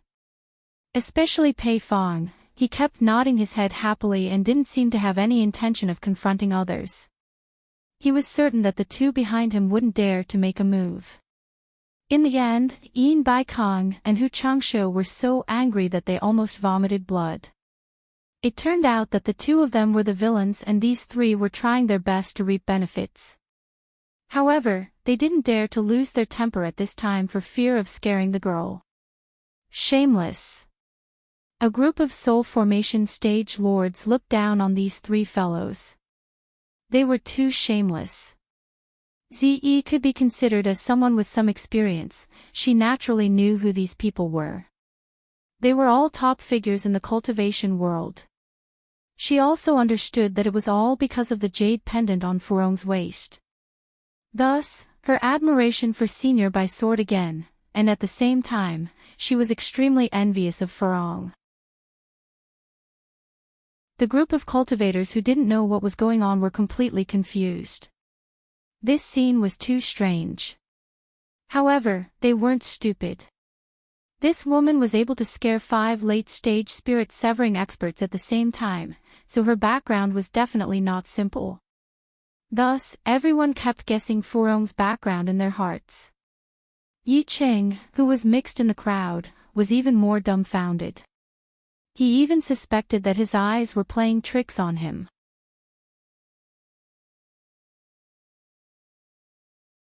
Chapter 653. Ignore them, let's go. Nongzhu waved her hand disdainfully. She didn't want to waste any more time with these shameless people. The 4 of them flew towards the passage of the treasure basin. The sky was quiet. Hu Changsho and Yin Baikong, who were shouting happily just now, remained silent as they watched them leave. Just as the 4 of them arrived at the passage of the treasure basin and were about to leave, a shrill laughter came from above, causing them to stop. Not only them, but everyone in the cornucopia also raised their heads to look at the sky. Sure enough, there is a group of soul-forming cultivators. Looks like this is the place. A man in a green robe was muttering to himself as he stared at the ground with his arms crossed. Although his voice was soft, it was as clear as a thread into the ears of the people below. Logically speaking, the treasure basin was protected by a protective formation. Only the people inside could see what was happening outside, while the people outside could only see the clouds and mist below. However, the newcomer was able to discover a group of soul-forming cultivators, which was not simple at all. Yin Bai Kong, who was already angry, neglected this point. Instead, he flew into a rage and said, "Who is sneakily standing up there?" The newcomer was none other than the emissary from the underworld, Lu Mei, who was instructed by Yu Ji. Lu Mei, who was in the sky, was startled. Then, he laughed in a shrill voice and said, "Are you talking to me? How arrogant! Let me see who it is." In fact, he didn't see the people below, but the people of the underworld were very sensitive to the strength of human auras in the mortal world. Moreover, the cultivation of the people below had not reached the level where they could hide their auras, so he was able to determine who it was from above. The man in the green robe suddenly turned into a ball of green light and effortlessly passed through the protective formation. Based on the sound, he floated in front of Yin Bai Kong and suddenly transformed back into his human form. A pair of green eyebrows slightly raised, and his small eyes looked up and down at Yin Bai Kong with disdain. Then, he said in a shrill voice, "Were you the one who talked big to me just now?" Everyone was startled by him and quickly backed away. Especially Pei Fong and the other two who just ran out, they quickly moved away. One had to know that the cornucopia's defensive formation was personally set up by Yin Bai Kong, a late-stage deity transformation expert. Its defensive power was exceptionally strong, and even if an expert of Pei Fong's level were to force his way in, he would still cause quite a commotion. And this green-robed man who suddenly appeared actually broke in without a sound and effortlessly. In particular, the spell that could turn one's entire body into a ball of green light was something that he had never seen before. It was extremely strange. The most disturbing thing was that even with everyone's cultivation, they couldn't sense any life from this person. It was as if the person standing in front of them was a living dead. Coupled with a pair of green eyebrows and a deathly pale complexion, it gave off a feeling of extreme danger. Yin Bai Kong was startled, and immediately calmed down from his previous anger. His body flashed, and he quickly moved a safe distance away. He then cupped his hands and asked, "May I know who you are and what brings you here?" Hee hee. Green Eyebrows laughed and said, "How dare you? I asked you a question, but you dare not to answer. I will ask you again, were you the one who was boasting shamelessly in front of me just now?"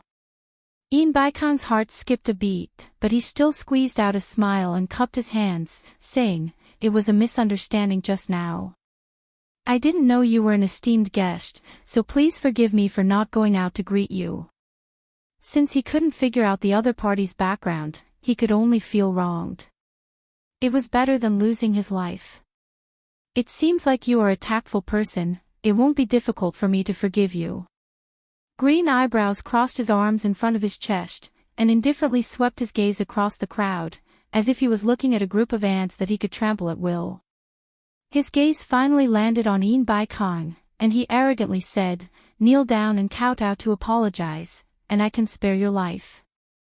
Once these words were spoken, the crowd was in an uproar. Someone actually wanted Yin Bai Kong to kowtow. The group of deity transformation experts looked at each other in dismay. They didn't know where this monster came from, but he was a bit too arrogant. The gloating expression on Pei Fong's face suddenly disappeared, and he exchanged glances with Qi Jiujuan and O Yangda, their eyes filled with seriousness. It was true that they couldn't wait for Yin Bai Kong to die, but Yin Bai Kong was, after all, one of the top 10 experts on the same level as them. Normally, no matter how much they targeted Yin Bai Kong, they wouldn't use such a method to humiliate him. If Yin Bai Kong really knelt down and kowtowed, it wouldn't just be him losing face, but the top 10 experts as well. How would the cultivators of the world view the so-called top 10 experts in the future? At the entrance of the passage, Yu Qianqiu gave Nongzhu a questioning look, hoping to get an answer from the knowledgeable Nongzhu. In the end, Nongzhu slightly shook her head and transmitted her voice. I have never seen such a person, I'm afraid Yin Baikong is out of luck. At this moment, even if Yu Qianqiu racked his brains, he wouldn't be able to think that this strange person was lured out by his deeds.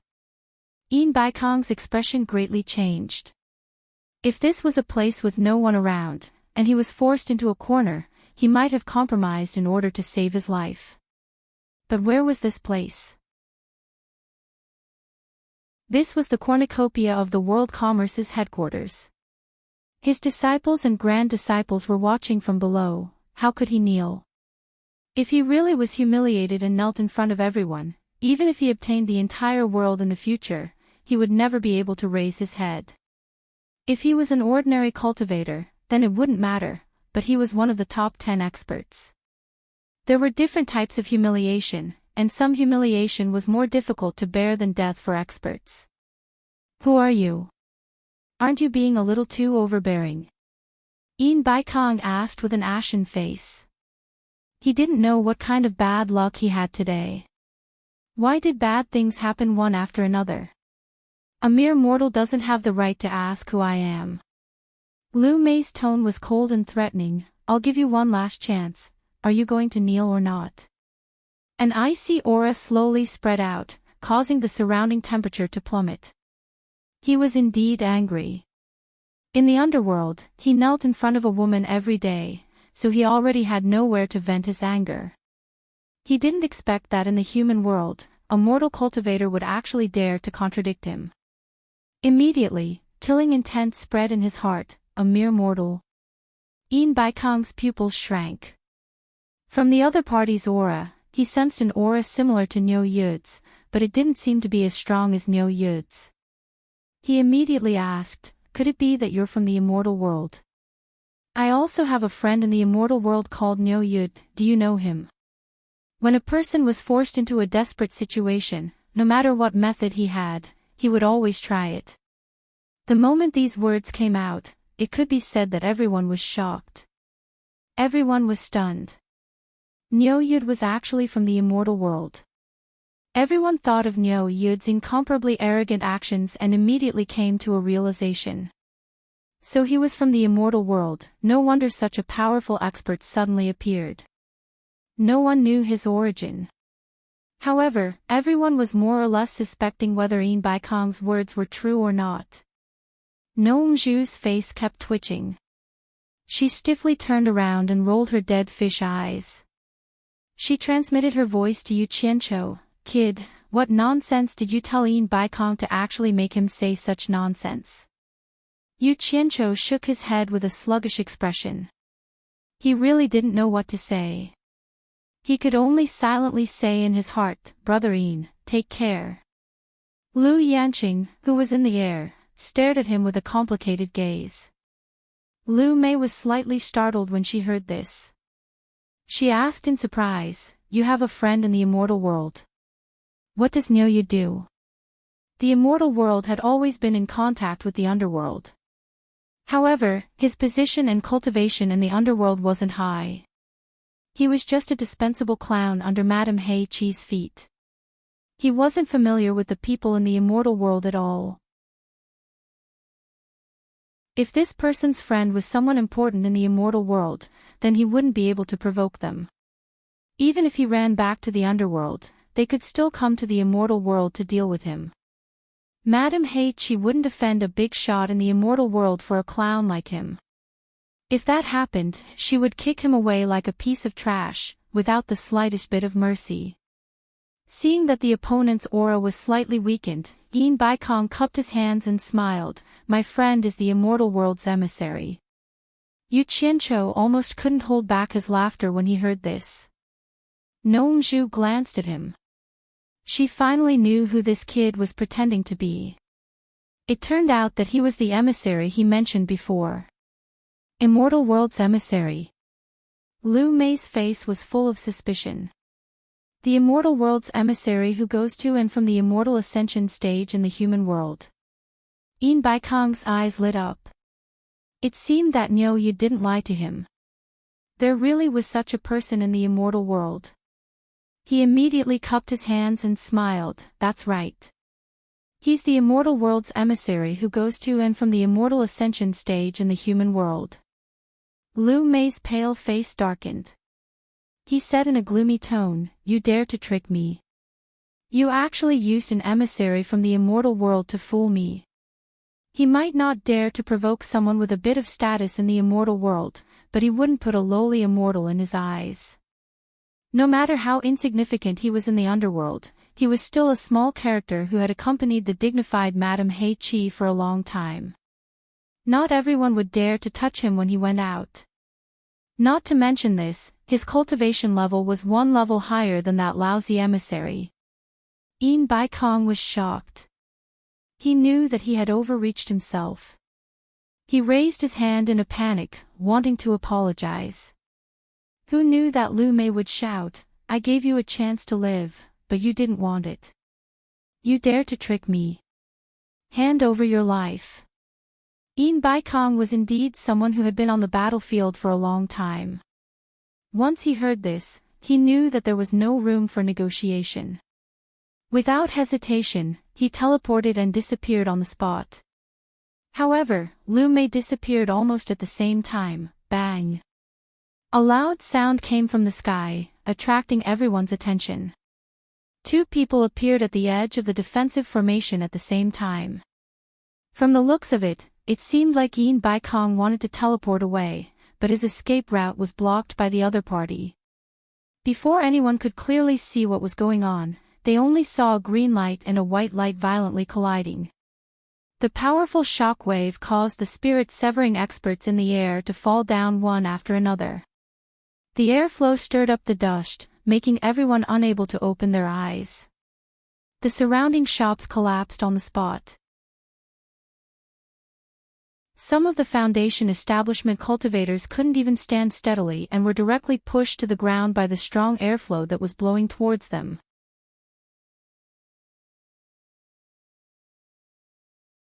Chapter 654. Gnome Zhu's figure flashed and appeared in front of them. She quickly pushed out a wall of light with one palm, protecting the three people behind her. The sandstorm and debris were like shuttles, smashing against the wall of light with a pitter-patter. Even with Gnome Zhu's help, Yu Qianqiu still subconsciously pulled Furong behind him and stared at the sky with a solemn expression. The green light and white light violently collided and separated. However, the green light remained stationary in the air, while the white light was quickly knocked back as if it had hit an iron wall. As soon as it was knocked back, the white light disappeared and a human figure was smashed down with a swoosh. Bang! The ground shook violently, and in an instant, a deep pit was smashed out of the collapsed walls. Ah! A few cultivators with low cultivation were unable to dodge in time and were smashed into the pit. After letting out a miserable scream, there was no reaction. The green light in the air revealed its true form. Lu Mei stared at the ground and laughed cruelly. "Reckless thing, you still want to escape in front of me." Cough, cough.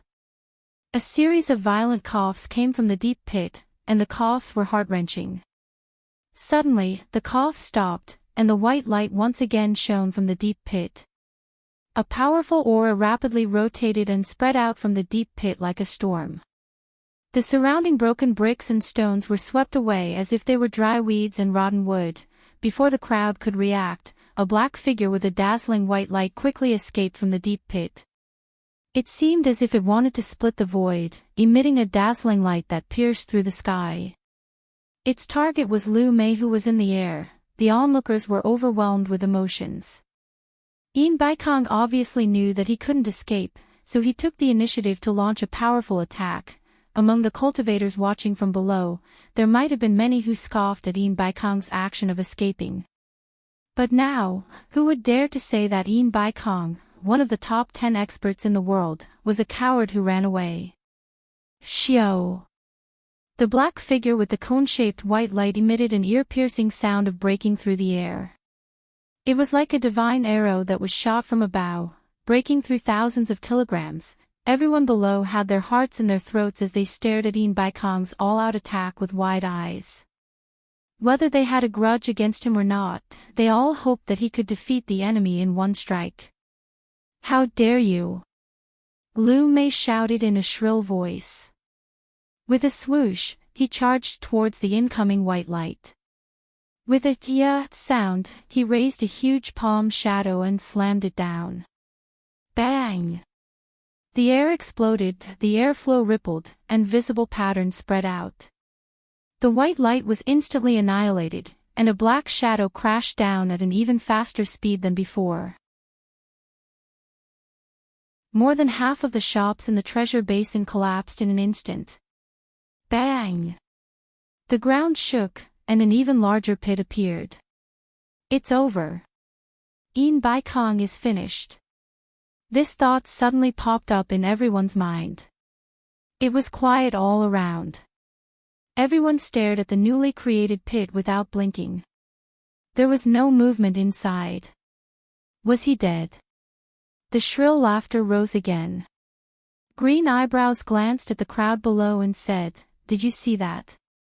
This is the consequence of being disrespectful to me." Cough cough. The sudden sound of coughing interrupted his wild laughter. Green Eyebrows couldn't help but exclaim in surprise. Staring at the figure crawling up from the deep pit below, he clicked his tongue and said, "Old thing, you're really tough. You're actually not dead yet." Inside the deep pit, the black-robed Ian Baikong lowered his head and dragged his sword. He slowly walked out with heavy steps, and silently stood at the edge of the deep pit with his sword in hand. His black robe was already tattered and covered in dust. Blood could be seen flowing out from the wound underneath. Although he was old, his neatly combed hair was now loose and messy. Mixed with the dust, it was as messy as weeds on the roadside. "Ha! Ha!" He slowly raised his head, and intermittent sounds came from his throat. Ian Baikong stubbornly stared at the sky, his eyes were still bright and full of expression. Suddenly, his chest heaved up and down, and he spat out a mouthful of blood. However, he continued to stare at the sky, unwilling to lower his head. "Master!" Two cries of alarm could be heard.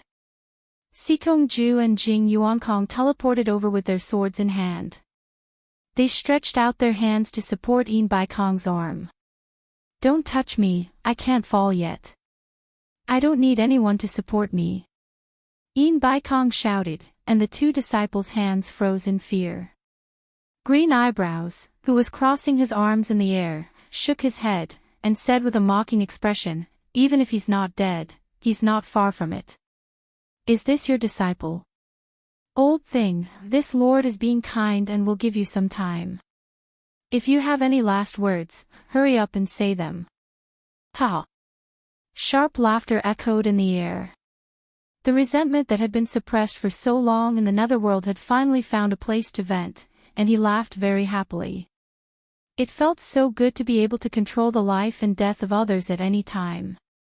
Sikong Ju and Jing Yuankong stared at the sky with faces full of anger.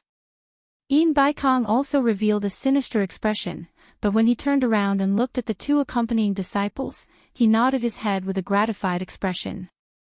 These two disciples were not taken in for nothing. They still dared to stand out in such a dangerous moment. "You two back down, this has nothing to do with you," Ian Baikong said in a deep voice. "Master." Jing Yuankong's face was full of anxiety. Sikong Ju shook his head with a bitter smile. "If anything happens to Master, even though the world is big, where can we brothers retreat to?" What he said was the truth. The two brothers had worked for Ian Baikong and had offended countless people. If Ian Baikong died, how could others spare them? Ian Baikong's eyes turned scarlet red, and he stared at Pei Fong, who was in the crowd, and shouted angrily, "Fatty Pei, you and I have fought for a lifetime, why don't we put an end to it today? Do you dare to come out and fight me?" Ah. Pei Fong was speechless after being called out. He scratched his fat face and said with a bitter smile, "Brother Ian, why do you have to do this? Look at the situation now. Say it, will you fight or not?" Ian Baikong roared. "I admit defeat." Pei Fong shrugged his shoulders helplessly and said with a bitter face, "I know what you want to say. Don't worry. As long as your two disciples don't go against me in the future, I won't find trouble with them. As long as they don't take the initiative to cause trouble, I won't let others find trouble with them. Brother Ian, are you satisfied now?" Ian Baikong chuckled and said, "Fatty Pei, looks like you won't have a chance to win against me in this lifetime. If you don't accept it, I'll wait for you in the next life." Damn it. Pei Fong couldn't help but curse. He scratched his fat face and said, "Fine, if there's a chance in the next life, we'll fight again. This life is yours." Ha! Ian Baikong laughed wildly. After hearing the conversation between the two, the crowd couldn't help but sigh. Although they all knew that Ian Baikong didn't have a true friend in this lifetime, no one would have thought that the person he would entrust his funeral to was the enemy he had been fighting with for a lifetime. There was a good saying, "The person who understood you the most was your enemy." After laughing wildly, Ian Baikong turned to his two disciples and said with a smile, "If you still have me as your master in your heart, don't let my Ian family's bloodline end. As for the World Commerce Chamber, you won't be able to keep it. Let go when you need to. Otherwise, if Fatty Pei becomes jealous, his words will be treated as farts." Pei Fong rolled his eyes and didn't retort. At this time, he couldn't be bothered to argue with him. "Are you guys done talking?" Lu Mei, who was floating in the air with his arms crossed, was getting impatient. "Get out of the way." Ian Baikong shouted at his two disciples. Sikong Ju and Jing Yuankong were still hesitant, but when they saw their master's angry glare, they bit their lips and bowed, then resolutely turned around and left. Human fire. A commotion suddenly broke out in the surroundings. Ian Baikong straightened his back, his whole body was burning with a scorching white flame, and his suffocating aura slowly spread in all directions.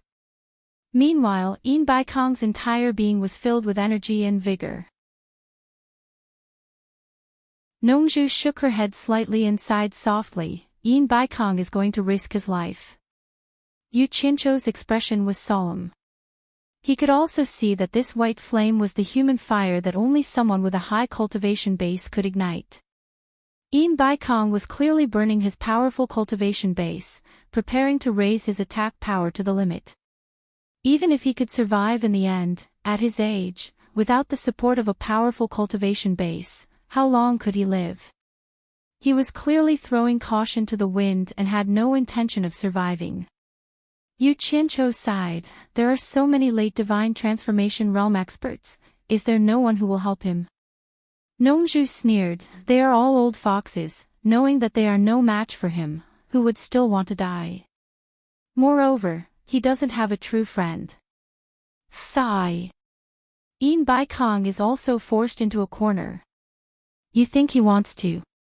As he spoke, a protective aura quickly surged out from his body, expanding to envelop everyone. Ziyi and Furong looked at this scene in horror, the two of them tightly holding each other's hands. When Lu Mei saw this scene, his pupils couldn't help but shrink. He sneered, "Old thing, you really are tired of living, then I'll fulfill your wish." Although he said that, two 1-meter-long green thorns suddenly appeared in his hands, flashing with a cold green light. Obviously, he didn't dare to be too careless.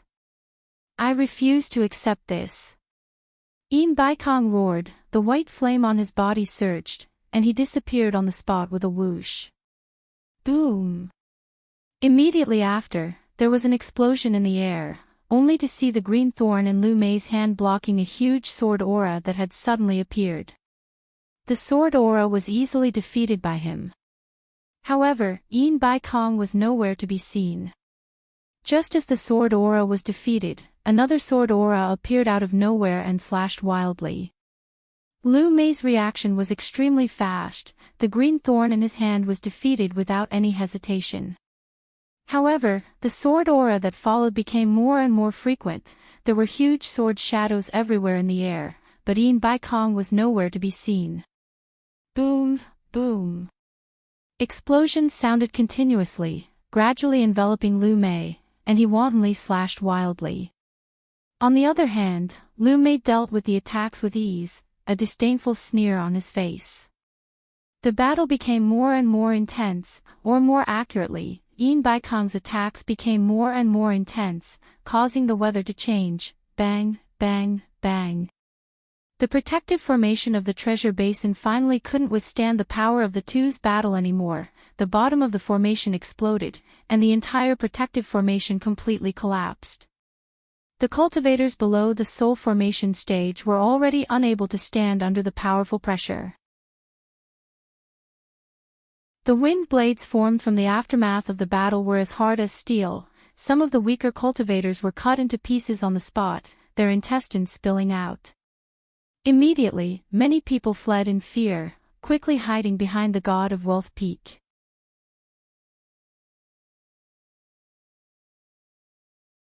Chapter 655.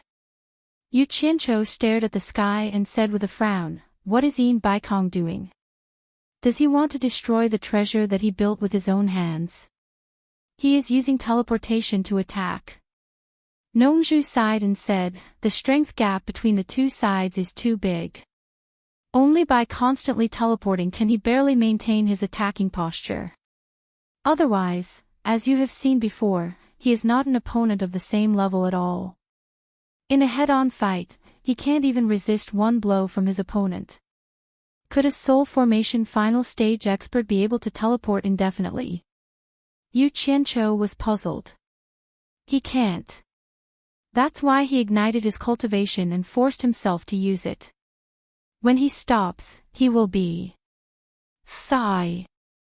Nongzhu shook her head. It seems like this move is useless against him. The difference in strength is too big. Could he really be an immortal from the immortal world? Yu Qianqiu was speechless. He couldn't answer this question either. In the sky, the endless sword energy gradually decreased. The attacks that were as dense as rain were showing signs of weakening. The green spikes in Lu Mei's hands easily broke the incoming sword energy. Then, he cackled, "I thought you were more capable than I thought. So this is all you've got? What? You can't hold on anymore. Useless." What answered him was the sudden appearance of a figure, wielding a sword with both hands and slashing at his head. Lu Mei casually waved his green thorn and easily destroyed it. He clicked his tongue and said, "Can't even withstand a single blow. Really can't withstand a single blow." After a few fruitless attacks, Yin Bai Kong stopped. He floated in the air and panted heavily. His eyes were lifeless as he stared at Lu Mei. His black robe had been dyed dark red by blood. Drops of blood dripped from the tips of his feet. His face was pale, comparable to Lu Mei's. The group of soul formation stage lords stared at the sky in silence. They all knew that Yin Bai Kong was finished. Don't have the strength to spin anymore. Lu Mei laughed, "If that's the case, I won't play with you anymore. Boring." As soon as he finished speaking, he shot his green thorn at Yin Bai Kong's chest. It was fast and silent. A beautiful green light flashed. Suddenly, Yin Bai Kong, who seemed to have lost the ability to retaliate, suddenly disappeared. Green thorn pounced on empty air. Green eyebrows pupils constricted. A streak of light suddenly appeared on his left. It was as dazzling as the Milky Way, and it was like a bolt of lightning from a clear sky. It was incredibly fast and almost reached his neck in the blink of an eye. This was the fastest sword strike Yin Bai Kong had ever unleashed in his entire life. His lifetime of cultivation and comprehension were all condensed into this single strike. It was soundless, yet it contained a powerful destructive power. He was prepared to finish the battle in one fell swoop. Even if he couldn't kill all of them, he had to teach them a lesson. The group of spirit-severing stage experts below suddenly became spirited. So it turned out that Ian Baikong was still hiding a trump card, purposely acting weak to make the opponent careless. As long as the opponent's reaction was even the slightest bit careless, it would be very difficult for them to escape this sword. At the very least, none of them believed that they would be able to dodge this sword strike. This was a sword strike that Ian Baikong had ignited his cultivation base. Even when Lan Feng, who had been silent all this while, had a trace of amazement in his eyes, or perhaps it was more appropriate to describe it as shock. However, it was this stunning strike that missed. It had clearly struck the opponent's throat, but it turned out that it had struck an afterimage. Ian Baikong's body froze in the air. The God of Wealth sword that had followed him for many years shot into the distant horizon. After it left his hand, the silver streak of light brought with it the sound of thunder and wind as it disappeared into the distance. Its final destination was unknown. Who knew if it would be fated to continue its fate with its master in the future? Green Eyebrow stood behind Ian Baikong. A green thorn in her hand had pierced through Ian Baikong's back, through his chest, and pierced through his heart. A section of the green thorn protruded from his chest, and beads of blood dripped down. Ian Baikong's pupils gradually dilated and lost their luster. Master. On the God of Wealth peak, Sikong Ju and Jing Yuankong cried out involuntarily.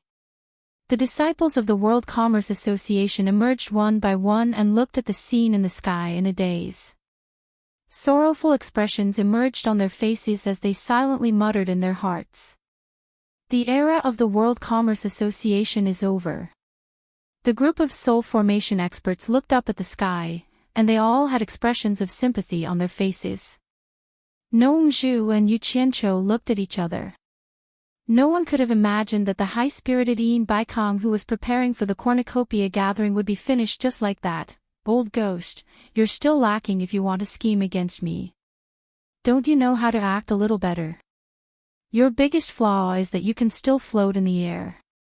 Green Eyebrow's mouth was close to Ian Baikong's ear as he laughed sinisterly. Suddenly, Ian Baikong's dilated pupils shrank and a trace of a desolate smile flashed across his face. His hands suddenly hugged the person behind him tightly. The smile on Green Eyebrow's face froze as he cried out in surprise, "Old thing, you," boom. An earth-shattering explosion drowned out Green Eyebrow's cry. A bright light exploded in the sky, and the air in this area seemed to be scared away in an instant. Nong Zhu let out a fierce snort as the protective aura she released was instantly blasted apart by the powerful explosive airflow. Fortunately, Ziyi's reaction speed was not slow. Almost at the same time when Nong Zhu's protective aura was blasted apart, her protective aura came up again. Fortunately, although Nong Zhu's protective aura was blasted apart, it was enough to offset the remaining power of the explosion. If it wasn't for Ziyi's protective aura, the four of them would have been covered in dust. Among the group of spirit-severing experts below, except for a few spirit-severing experts in the late stage, everyone else's protective aura was blasted apart. However, it was not a big deal. After all, the experts who could become lords of a territory all had similar cultivation as Nong Zhu. However, they did not have Ziyi by their side, so they were all covered in dust. However, no one cared about this now. They all stared at the sky dumbfoundedly. Unfortunately, the dust was everywhere and no one had the ability to see through it. No one would have thought that Ian Baikong's trump card actually had a hidden move behind it. He had stored a large amount of true essence to self-destruct his Dantian. A late-stage spirit-severing expert was indeed a late-stage spirit-severing expert. After consuming a large amount of true essence, he still had such a powerful self-destruct ability. Fortunately, the true essence in Ian Baikong's body had already been greatly consumed. Otherwise, the self-destruction of a late-stage spirit-severing expert would not be a joke.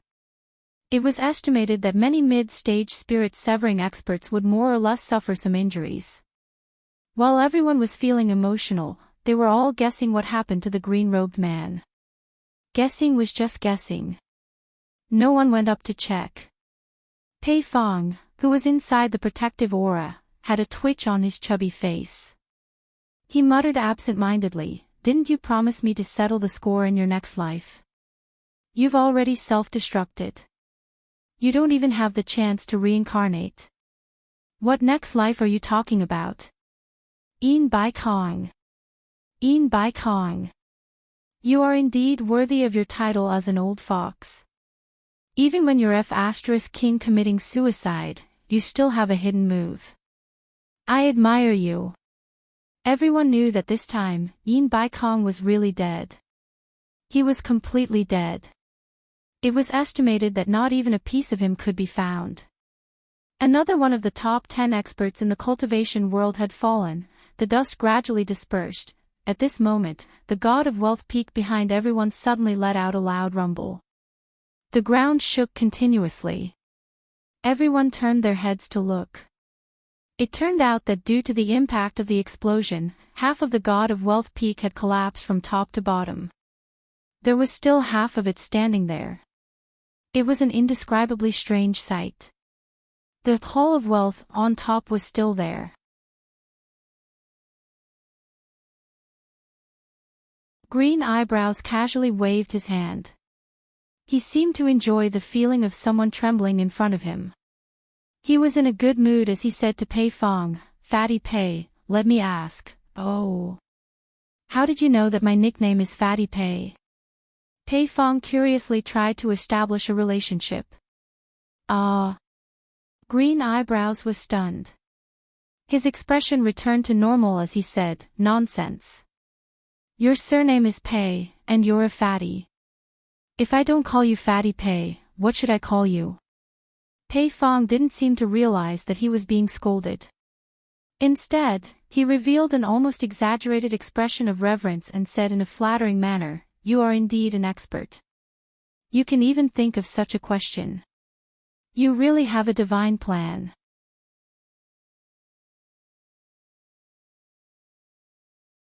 Chapter 656. Lu Mei looked at him in surprise and found that this guy's flattery was as good as his. But the feeling of being flattered and being flattered were two completely different things. He enjoyed it very much. But the group of lords at the spirit-severing stage had goosebumps all over their bodies. A dignified late spirit-severing expert actually behaved like this. It was like heaven and earth compared to Yin Bai Kong, who would rather die than submit. But they just felt uncomfortable and didn't mean to look down on him. How many of them hadn't experienced bowing and scraping before? They just didn't fawn as disgustingly as Pei Fong. "Fatty Pei, cut the crap." Although Lu Mei said so, there was a trace of appreciation in his eyes. "Let me ask you, who here is called by Changchun?"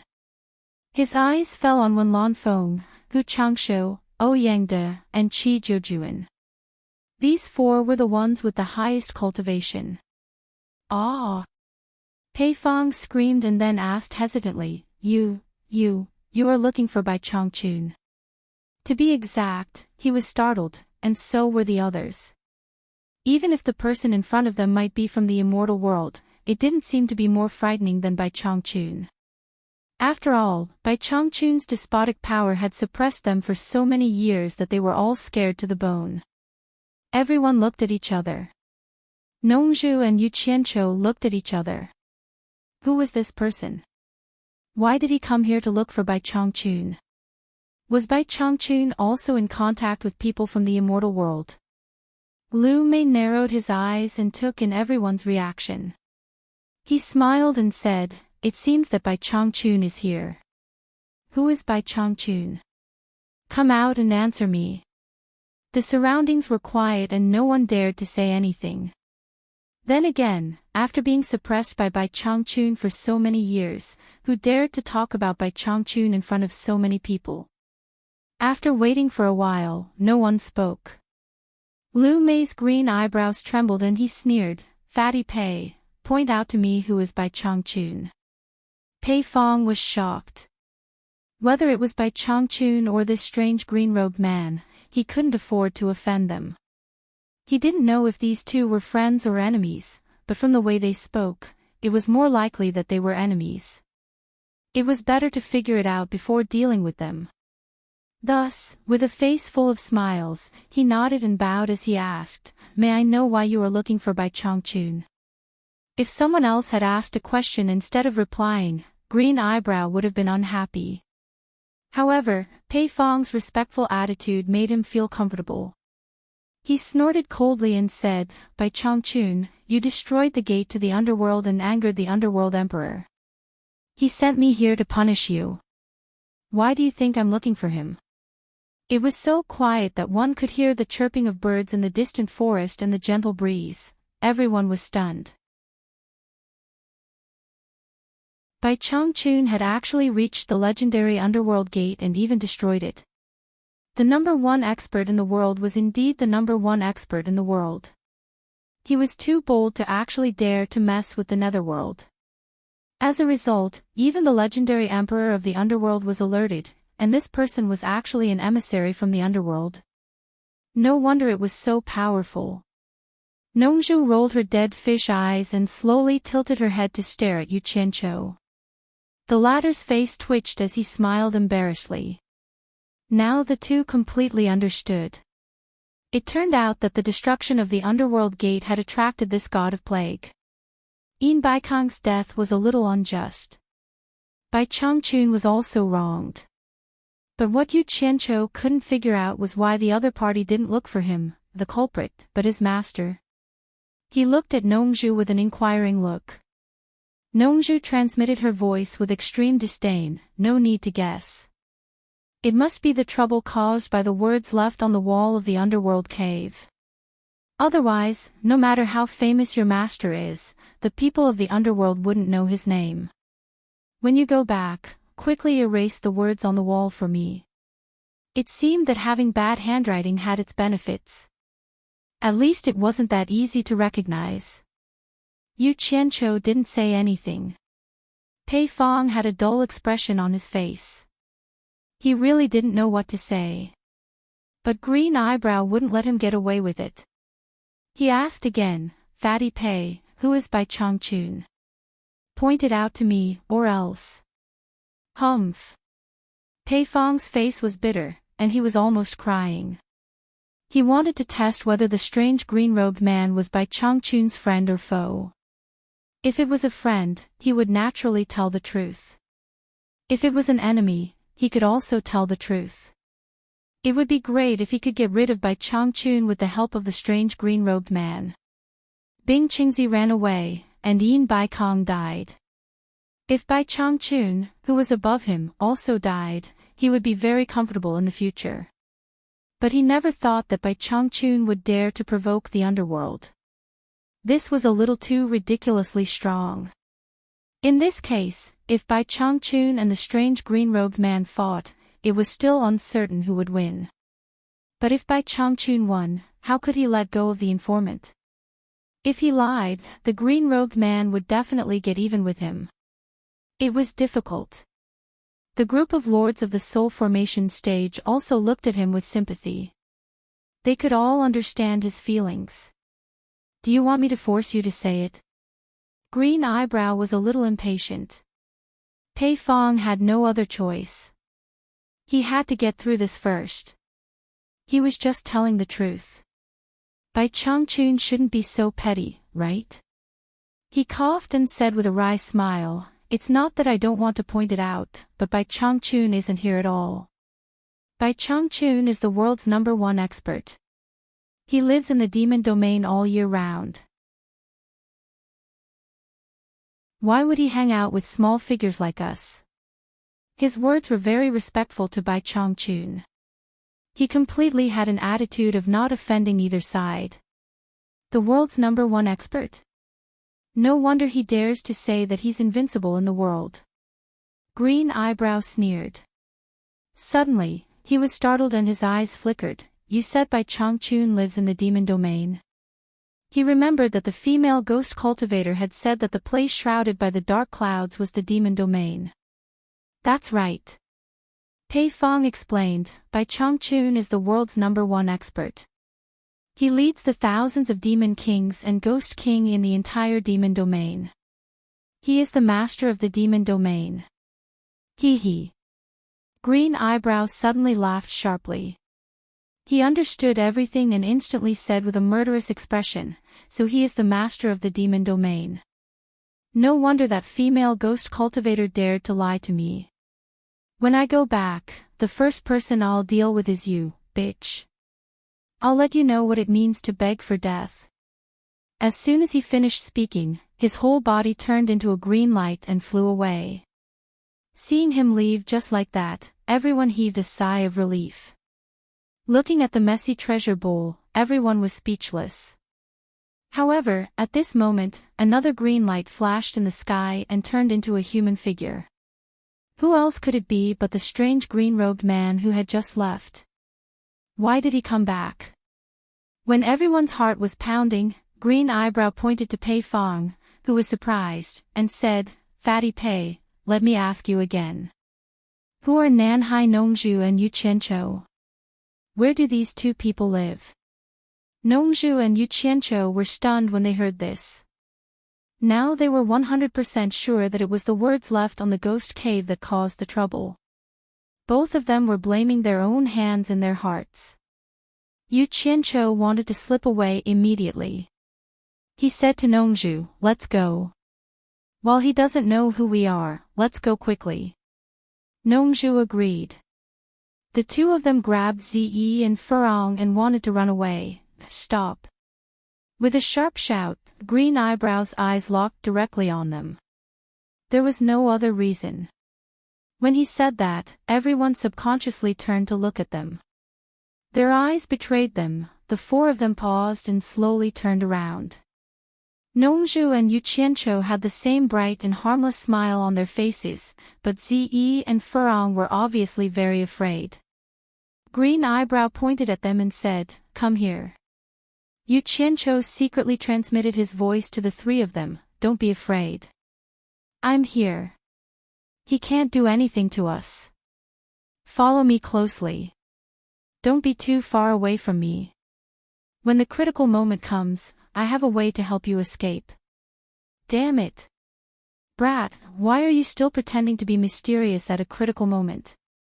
I know you're good at escaping. If you want to escape, you should do it now. Why are you waiting for the critical moment? If you wait any longer, I'll be scared to death. Hurry up. Nongzhu secretly transmitted his voice and urged. Yu Qianqiu didn't bother to pay attention to him. He wouldn't reveal his last secret unless it was absolutely necessary. Then, he held Furong's hand and gave her a firm look that said, trust me. When Furong saw that, she was relieved. She didn't even want to think about it and believed him without any reason. Quietly, she was led away by him by the hand. Bastard, I'll deal with you later. Nongzhu secretly transmitted his voice and complained. But she had no choice. With her cultivation, she couldn't escape with Zi at all. She could only place her last hope on Yu Qianqiu. So, she pulled Zi and followed closely behind Yu Qianqiu. When the four of them came in front of Lu Mei, Yu Qianqiu squeezed Furong's hand and let go. He cupped his hands and said, may I know why Lord Envoy of Hell is looking for us? Lu Mei glanced at Yu Qianqiu. Suddenly, her pupils shrank. She realized that she couldn't see through his cultivation. She was secretly shocked. She slowly turned to Pei Fong and asked, who are the four of them? Pei Fong looked at Furong and stuttered. He didn't know what to say. Yu Qianqiu quickly changed the topic. He smiled and said in a neither servile nor overbearing manner, Lord Envoy of Hell is looking for Yu Qianqiu and Nongzhu. I know where they are. Everyone looked at each other suspiciously. They didn't know what Yu Qianqiu was trying to do. However, they admired his courage. He wasn't afraid at all in the face of such a terrifying monster. Lu Mei looked at his calm face and became more and more suspicious. Why didn't he notice the 4 people in the corner at the beginning? "Oh," he said, "then tell me where they are. I don't have time to talk nonsense here." He was in a hurry to leave. Although he was arrogant before, he had accumulated the mentality of a small person over the years. It couldn't be changed so easily. He instinctively thought that this person was not afraid of him at all. In addition, he couldn't see through his cultivation, so he was more or less afraid. What kind of person was Yu Qianqiu? In his previous life, he had mingled with the nobodies in the marketplace. It could be said that he was very familiar with the mentality of those nobodies. He could tell at a glance what kind of character the other party was. He was a coward. Now that he had a way to protect himself, his face turned cold. He slowly put his hands behind his back. He stared at Lu Mei and walked toward her step by step. "You're tuning into the LoveLore Library YouTube channel. We're so grateful for your support, and don't forget to subscribe to join us on this incredible journey through captivating stories. Your generosity through donations truly makes a world of difference, as it's the primary source of revenue that allows me to expand and enhance this channel for you. Thank you from the bottom of my heart for being a part of this adventure."